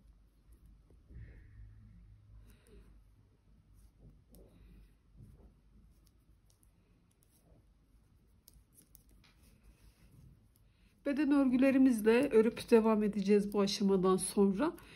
Kolda olduğu gibi bu sırada şu başlangıç noktama geleyim. 2 ör 1 artır şeklinde bu sırayı da böyle öreceğiz. Evet. Başlangıç noktama geldim. Burada hemen artırmamızı yapalım. Ne yapıyordum? Sıradaki ilmeğimin içinden değil de bir altındaki düzünden batarak artırmamı yapıyorum. 2 örüyorum. Bunu da sayıyorum tabii. 1, 2 artırmamı yapıyorum. 2 ör, 1 artır. Yine bu işaret taktığım noktaya kadar bu şekilde öreceğim. Koltuk altında birleştirmiş olacağım bu arada.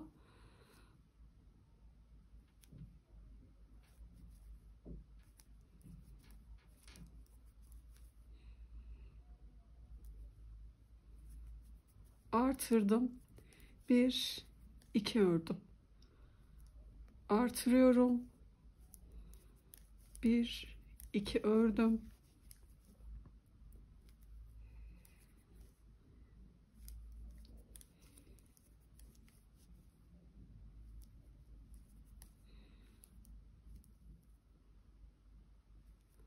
Koltuk altına geldim. Artırdım. 1, 2 ördüm. Burada artırdım. 1 ördüm. Şuradaki ipimi bağlayacağım. Şöyle koltuk altına geldiğim için koltuk altında 1 ördükten sonra bir tane daha artırma yapacağım. 2 ör 1 artır yapıyorduk ya. Koltuk altında 1 ör 1 artır yaptım. Yine örgümüze bu arada söylemeyi unuttum. Misinalı şişle örmeye devam ediyoruz. Kapalı olarak örgümüzü dikişsiz olarak örmeye devam ediyoruz tabii ki. Şimdi artırdıktan sonra 1 ördüm ve 1 artırıyorum.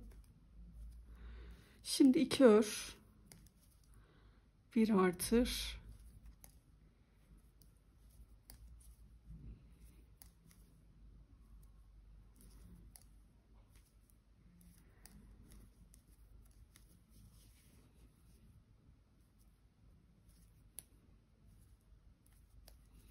İki ör 1 artır şeklinde diğer koltuk altına doğru ilerleyelim.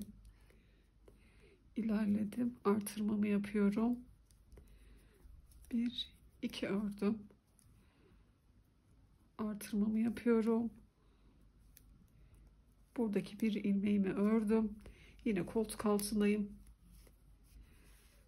Şurada bağlayalım ipimizi.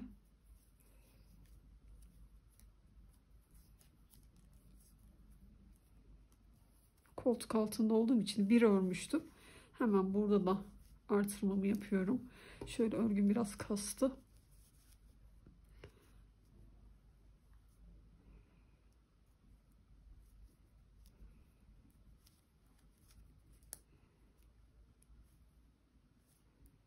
Bir ördüm. Yine burada artırmamı yaptım. Şimdi bunu da sayıyorum. Tabii 1, 2 ör, 1 artır şeklinde işaretime kadar örüyorum.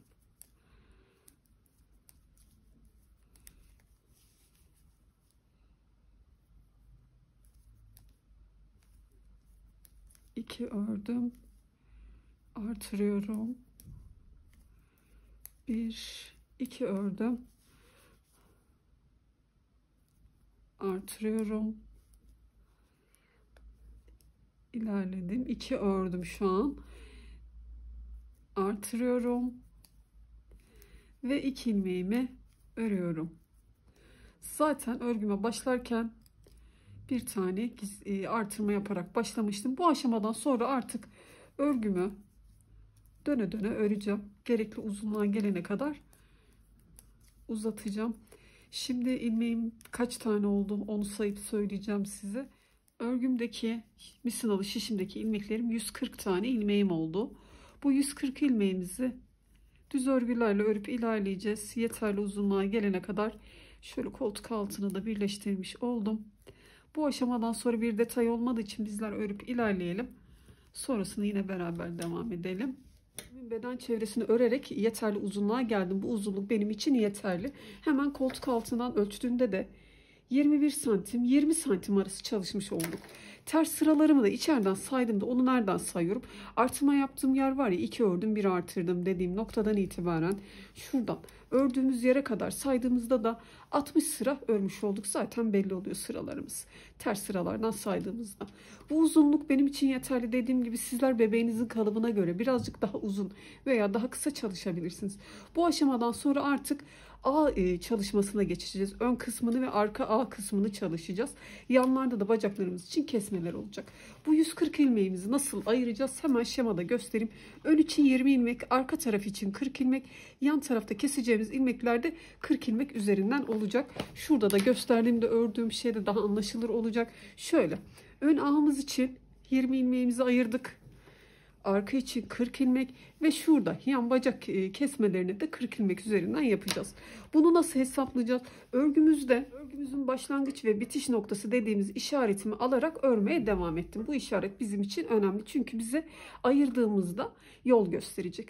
Bunu nasıl yapacağız? Zaten burası bizim direkt arka ortamız olduğu için arka taraf için de ağ çalışmamızda 40 ilmek ayırmamız gerekiyor. 40 ilmeği nasıl alacağız? Bu işaretimizden ileri doğru 20 ilmek saydım ve yine buradan ileri doğru 20 ilmeğimi saydım. İşaretlerimi taktım. Arkam için 40 ilmeği bulmuş oldum. Buradan da ileri doğru saydığımda 40 ilmeğimi saydım. İşaretimi taktım. Yine aynı şekilde bu işaretimden ileri doğru 40 ilmeği işaretimi taktım. Dolayısıyla orta için A ortası için de 20 ilmeğimizi bulmuş olduk. Şimdi artık nasıl öreceğiz? İleri doğru bu işaretime doğru örüyorum şimdi. Tam örgümün arka ortasındayım. Buradaki 40 ilmeğimde kesmeler yapacağız. İkişer ikişer alıp keseceğim. 40 ilmeğimizi 20 ilmeğe düşüreceğiz.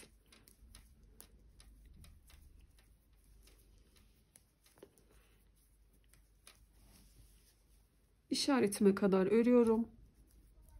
İlerledim, işaretime kadar ördüm. İşaretimi geçiriyorum ve buradaki 40 ilmeğimi ikişer ikişer keseceğim düz örgülerle. İkisini bir alıp ördüm. Yine 2 ilmeği bir alıp örüyorum. Eksiltmiş oluyorum. İkişer ikişer ilmeklerimizi işaretimize kadar öreceğiz.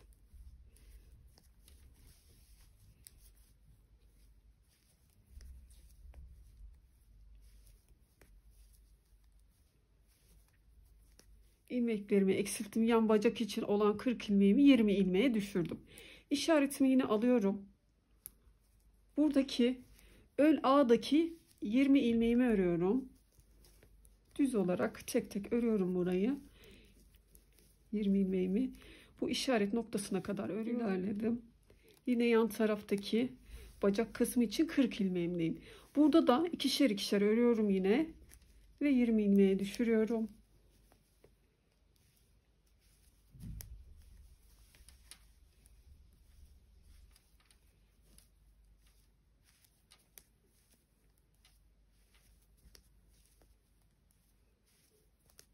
İlmeklerimi eksilttim. Yan bacak için yine buradaki 40 ilmeğimi eksilterek 20 ilmeğe düşürdüm.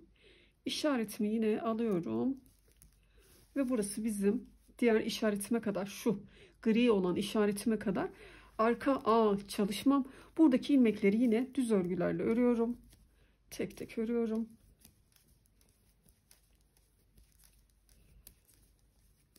Kırk ilmeğimi ördüm şöyle ve işaretime geldim. Yan tarafta eksilttiğim 20 ilmeğim. Burada artık hepsini birden kesip kapatacağım. Sizler bildiğiniz kesme tekniğiyle ilmeklerinizi kesebilirsiniz.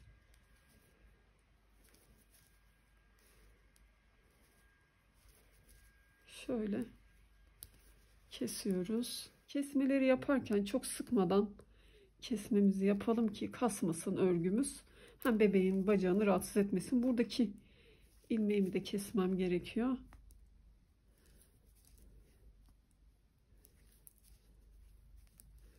Ve şöyle baktığımda ön taraf için 20 ilmeğim var. Yine işaretime kadar bu 20 ilmeğimi örüyorum.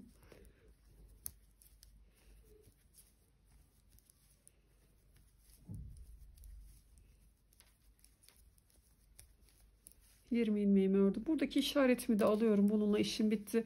Yine yan taraftaki eksilttiğim yere geldim. Buradaki 20 ilmeğimi de hepsini kapatacağım keserek.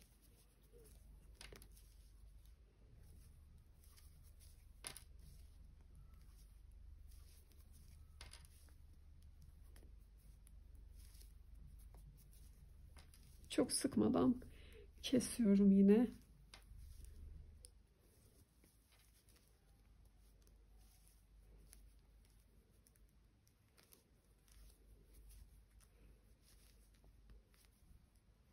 Buradaki işaretle de işim bitti. Bu ilmeğimi de kesiyorum. Ve arka için bu 40 ilmeğim kaldı. Burada yan taraf için kesmeleri tamamlamış olduk. Şöyle bir bakalım. Şimdi sadece arka ağ çalışmasını yapacağız. Şu ön taraftaki ilmekleri ben ayrı bir ilmek tutucuya aktarmak istiyorum. Size anlatırken daha rahat anlatabilmek adına.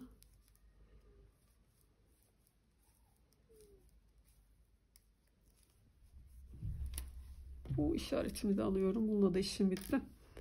Şimdi sadece arka tarafı çalışacağız ve arka tarafı için kesmelerimiz olacak. Hemen şurada göstereyim.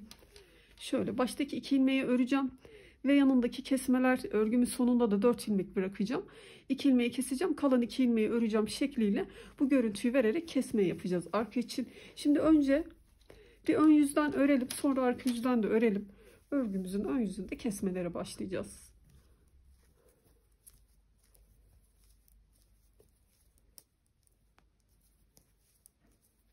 Bu işaretimi de alıyorum artık. Bununla da işim bitti. Örgümün ön yüzünden sıramı tamamladım. Arka yüzden de bütün ilmekleri olduğu gibi ördüm. Şimdi ön tarafta kesmeleri yapıyoruz artık. Baştaki ilmeklerimi de örerek alacağım. Çünkü sonrasında ilmek toplayacağımız için delik delik bir görüntü olmasın. Ben ilmeklerimi yine örerek alacağım. Siz de buna dikkat edersiniz. Baştaki ilmeğimi örüyorum. 1, 2 ilmeğimi ördüm. Burada kesmemin daha düzgün ve simetri bir görüntü olması açısından yine göstereyim şuradan. İlmeğimin yönünü çevireceğim. Sizler ilmek alış şeklinize göre diğer tarafta çevirmeniz gerekiyor olabilir. Ona göre ayarlarsınız. Zaten gördüğünüz gibi ikisi de şöyle simetri bir görüntü oldu. Bunu sağlamak için baştaki 2 ilmeğimi ördükten sonra 3. ve 4. ilmeğimi şöyle yönünü çevirdim. İkisini bir alıp kesiyorum. Eksiltmemi yapmış oldum. Ve düz örgülerle ilerliyorum. Şişimde 4 tane ilmeğim kalana kadar. İlerledim. 4 tane ilmeğim kaldı. Burada ilmek çevirmiyorum. Direkt bu 2 ilmeği kestim. Ve kalan 2 ilmeğimi örüyorum. Örgümü çeviriyorum. Örgümün arka yüzünde hiçbir işlem yok. İlmekleri olduğu gibi örüyorum. Kesme vesaire yapmıyoruz. Kesmeler sadece örgümüzün ön yüzünde oluyor. Şimdi arka yüzden sıramızı ters örgülerle örelim. Ön yüzde tekrar kesmeye devam edelim. Tekrar örgümün ön yüzündeyim. İkinci sıra kesmemizi yapacağız. İlk ilmeğimi yine ördüm. İkinci ilmeğimi de ördüm. Üçüncü ve dördüncü ilmeklerimin yönünü düzeltip 2 ilmeği bir alıp kesiyorum. 4 ilmeğim kalana kadar ortadaki ilmeklerimi düz olarak örüyorum. 4 tane ilmeğim kaldı. Buradaki 2 ilmeği kesiyorum. İkisini bir alıp ördüm. Kalan 2 ilmeğimi örüyorum. Örgümü çeviriyorum. Arka yüzde bütün ilmekleri olduğu gibi örüyorum. Ters örgülerle örüyorum. Arka yüzde hiçbir işlem yok dediğim gibi. Tekrar örgümüzün ön yüzünde kesmeler yapacağız. Tekrar örgümün ön yüzündeyim. 2 ilmeğimi ördüm. Üçüncü ve dördüncü ilmeğimin yönünü düzeltip ikisini bir alıp ördüm. Kesmemi yapmış oldum. Ve yine şişimde 4 ilmeğim kalana kadar ortadaki ilmekleri düz olarak örüyorum. Sonra 2 ilmeği kesiyorum. Kalan 2 ilmeğimi örüyorum. Zaten biraz belli olmaya başladı kesme hattımız. Ta ki şişimizde 14 tane ilmeğimiz kalana kadar örgümüzün ön yüzünde kesmeler yapmaya devam edelim. Sonra haroşa örgüyle bu son 4 sıramızı öreceğiz ve 14 ilmeği kesip kapatacağız. Bu kadar kolay bir ağ çalışması. Hemen şurada göstereceğim size. 14 ilmeğim kalana kadar kesmeler yapmaya devam ettim örgümün ön yüzünde ve kalan ilmekleri de şöyle 4 diş kesmelerimi yaparak sıralarımı tamamladım ve şişimde 14 tane ilmeğim kaldı. Bu 14 ilmeğimizi şimdi 5 diş haroşa sırası olarak öreceğiz. 5 sıra haroşamı yaptım ve ilmeklerimi kesiyorum. Sizler bildiğiniz kesme tekniğiyle ilmeklerinizi kesebilirsiniz. İlmeklerimi kestim. Şimdi ön tarafı çalışacağız. Önce ilmeklerimi şişime aktarayım.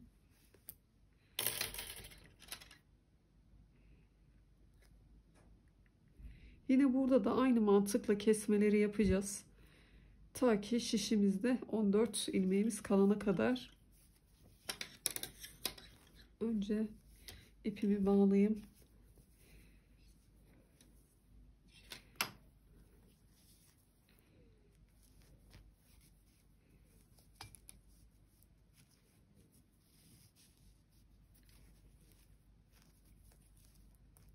Bütün ilmeklerimi ön yüzden 20 ilmeğimi örüyorum. Arka yüzden de öreceğim ilmeklerimi.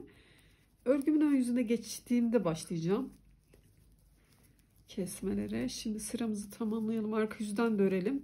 Sıralarımı tamamladım. Arka yüzden de ördüm geldim. Şimdi arka tarafta yaptığım gibi baştaki 2 ilmeği örüyorum. Ve yanındaki 3. 4. ilmeğimin yönünü düzeltiyorum. İkisini bir alıp örüyorum. Şişimde 4 ilmeğim kalana kadar ilerliyorum. 4 ilmeğim kaldı. Burada da ikisini bir alıp kesiyorum. Kalan 2 ilmeğimi örüyorum. Örgümün arka yüzünde yine hiçbir işlem yapmıyorum. İlmekleri olduğu gibi örüyorum. Ön yüzünde kesmelerimi yapıyorum. Arka yüzden sıramızı örelim. Arka yüzden sıramı tamamladım. Örgümün ön yüzünde ilk 2 ilmeğimi düz olarak ördüm yine. Yanındaki 2 ilmeğimin yönünü düzeltip ikisini şöyle bir alıp ördüm.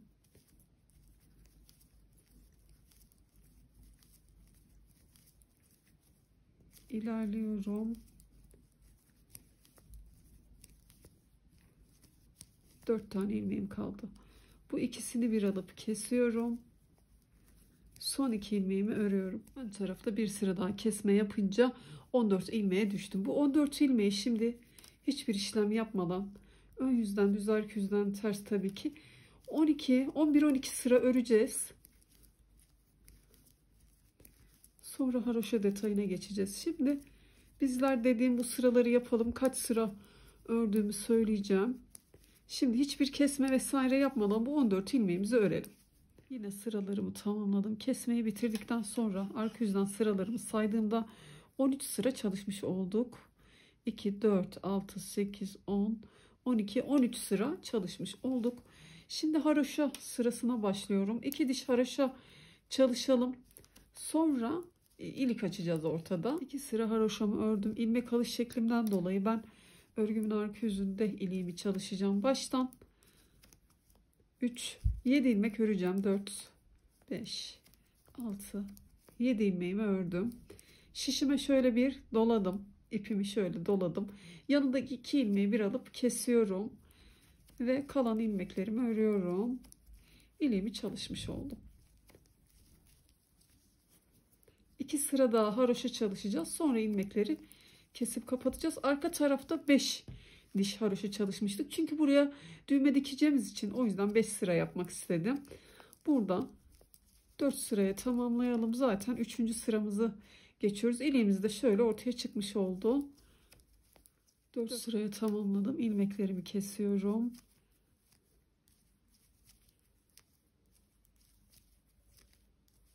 Ön ağ çalışmamızı da bitirmiş olduk. Bacaklarımız için ilmek toplayıp haroşa çalışacağız.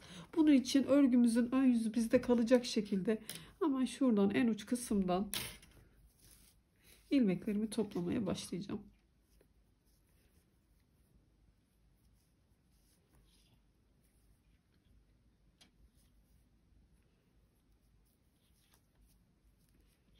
Uygun yerlerden şu anda 2 haroşamın arasından batarak alıyorum ilmekleri.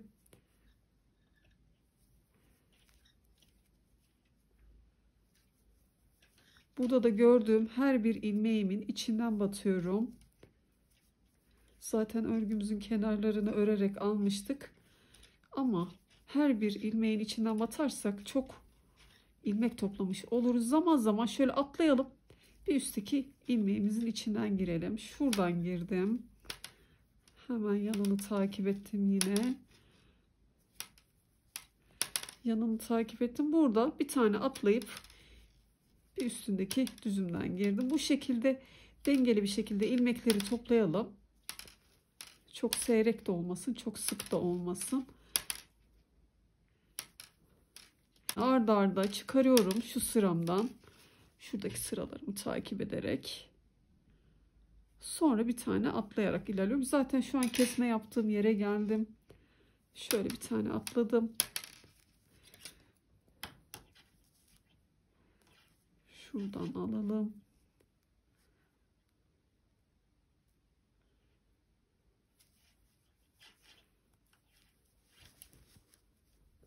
Burada da kesme yapmıştık ya. Şu geniş geniş delik duran yerlerden toplamayalım. Bu 2 ilmeğin tam ortasından girelim ki ilmek topladığımızda daha sıkı bir görüntü olsun. Gevşek olmasın. Delik gözükmesin yani. Şöyle. Şu 2 düzümün ortasından batıyorum. Kesme yaptığım yerin ortasından batıyorum yani.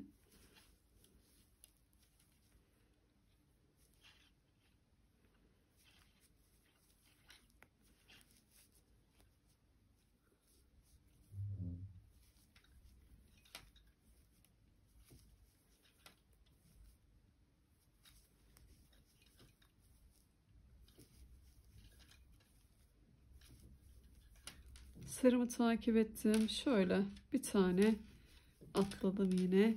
Yan tarafta her bir düzümün içine batmaya çalıştım. Her bir düzüm dedim. Kesmeleri yaptığımın tam orta noktasından batarak hepsinden sırayla aldım. Şu tarafa doğru ilerlerken her sıradan almayacağım.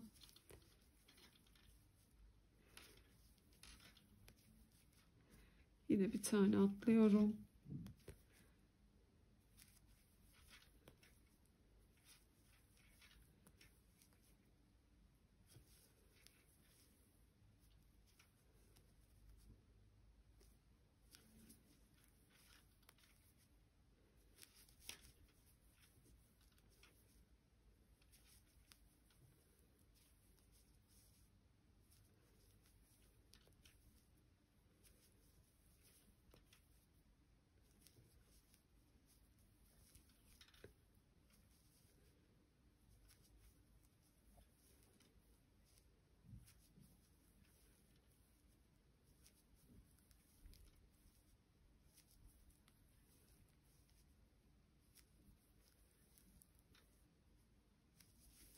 İlmeklerimi çıkarmış oldum. İlmeklerimi toplamış oldum. Bu arada size bir püf noktası vermek istiyorum.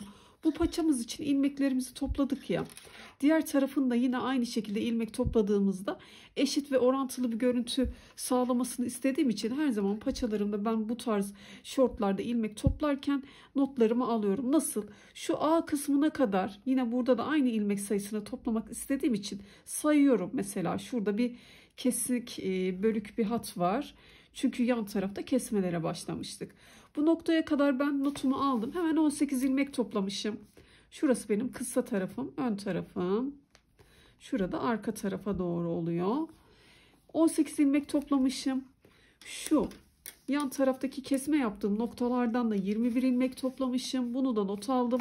Ve aşağı doğru da kesmelerimin bittiği yerden aşağı doğru da tam 24 tane ilmek toplamışım.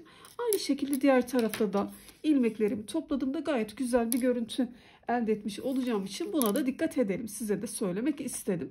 Toplamda 63 ilmek çıkarmış olduk. Bu sizin örgünüze göre 2-3 ilmek eksik veya fazla olur. Hiç önemli değil. Buna takılmayalım. Önemli olan dediğim gibi buradan ne kadar ilmek çıkardıysak buna da dikkat edelim. Yine diğer taraflardan da aynı şekilde. Şimdi ön yüzden arka yüzden haroşa örgülerle öreceğiz. Ancak burada bir ilik çalışmamız olacak. Ön taraf için toplamda 3 tane iliğimiz olacak. Haroşamızda 2 sıra ördük. Haroşalarımızın arasında bir ilik çalışacağız. Şimdi birkaç sıra örelim.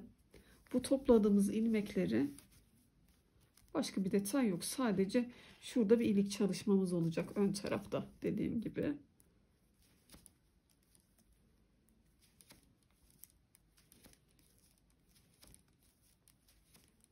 Topladığım ilmeklerimi ördüm ben. Bir detay olmadığı için şöyle göstereyim. 2 sıra haroşa çalıştık. Ve ilmeklerim alış şeklimden dolayı şöyle ön tarafta dediğim gibi iliğimizi çalışacağız. Ve ben iliğimi arka tarafta çalışacağım. Hemen şöyle gösteriyorum. Şişimde 5 tane ilmeğim kaldı. Ön tarafta 2 diş haroşamı çalışmış oldum. Bu şişimde kalan 5 ilmeğimin ikisini bir alıp şöyle kestim haroş olarak. Şişime şöyle bir doladım. Kalan 3 ilmeğimi örüyorum. Sizler ilmek alış şeklinize göre, tercihinize göre ön yüzde de açabilirsiniz. Onu da baştan ön tarafta açan arkadaşlarım için 3 ilmeğini örecekler. Sonra şişlerine bir tane dolacaklar ve yandaki 2 ilmeği kesince iliği çalışmış olacaklar. Şimdi bizler bu bacak kısmından topladığımız haroşa sıramızı 4 sıraya tamamlayacağız. Sonra bütün ilmekleri kesip kapatacağız. Başka detayımız kalmadı. İliğimizi de çalıştık. Buradaki haroşamız şu an 3. sıraya geçiyorum. 4 sıraya tamamlayalım. Bütün ilmekleri keselim.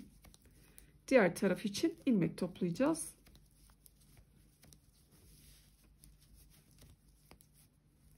Sıralarımı tamamlayıp ilmeklerimi kestim. Bu sağındaki solundaki ipleri de içine çekerek temizleyebiliriz. İğne yardımıyla, tığ yardımıyla. Şimdi diğer taraftan ilmek toplayacağız. Örgümüzün ön yüzü bizde kalacak şekilde.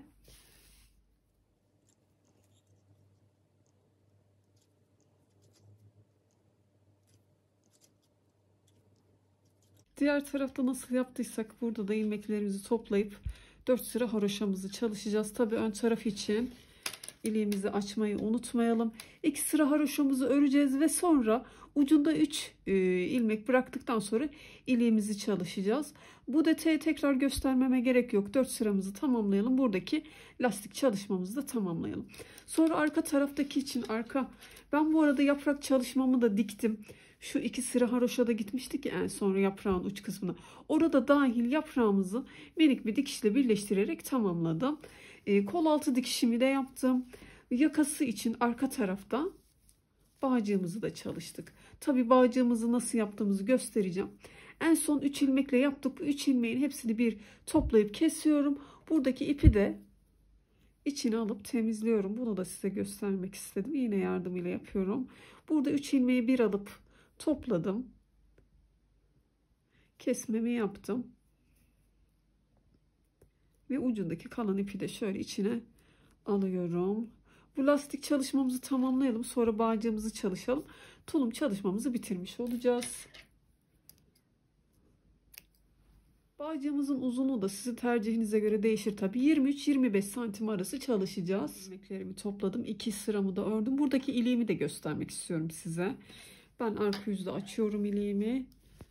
Bu tarafta açarken Baştan 3 ilmeğimi öreceğim. Bir tane şişime şöyle de ipimi doladım. Ve 2 ilmeği bir alıp kestim. İliğimi çalışmış oldum. Ön yüzde açan arkadaşlarım da ilerleyecekler. Şişlerinde 5 tane ilmek kalacak. İkisini bir alıp kesecek. Sonra şişine bir dolacak. Kalan 3 ilmeği örecekler. İliği çalışmış olacaklar. Bu kadar basit. Tulumumuzda ağ çalışmasını tamamlamış olduk. Düğmelerimi de diktim. Arkadan da görüntümüz bu şekilde gayet güzel bir çalışma oldu. Şimdi bağcık çalışmasıyla devam edelim. Arka tarafında bağcık detayımız olacak. Yapmak istemeyen arkadaşlar, mesela burada ben düğme çalıştım. Şuraya hemen 6-7 tane zincir çektim. Düğmenizin büyüklüğüne göre bu zinciri ayarlarsınız. Bu şekilde de kapatabilirsiniz buradaki ayrıklığı. Diğer taraftan da ben 3 tane ilmek çıkaracağım ve bağcığımı çalışacağım. Şöyle de yapabilirsiniz. Şuradaki 2 katlı çalışmamızın arasından bir fiyonk, kurdele ya da ayrı bir şekilde şöyle bağcık çalışıp bunun içinden geçirerek de arka taraftan fiyonk şeklinde tamamlayabilirsiniz. Şimdi diğer taraftan da ben bağcığımı çalışacağım. Nasıl yapacağım? Bağcığım için 3 numara olur, 3,5 numara olur. Fark etmez. Benim elimde 3 numara vardı. İki tarafı boş çorap şişi edindim ve bununla bağcığımı çalışacağım. Hemen şu birleştirme yaptığım yerin altından 3 tane ilmek çıkaracağım.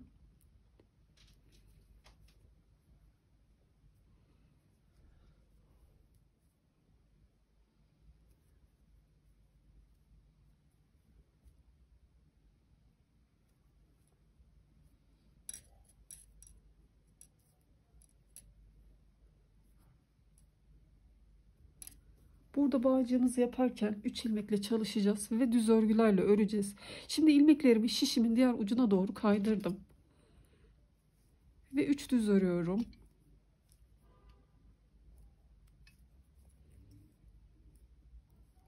Üç düzümü tamamladım. Tekrar şişimi şöyle kaydırıyorum. İpim sürekli arka tarafta 3 düz örerek bağcığımı bu şekilde örüp tamamlayacağım. Yine şişimi kaydırdım. 3 düzümü çalışıyorum.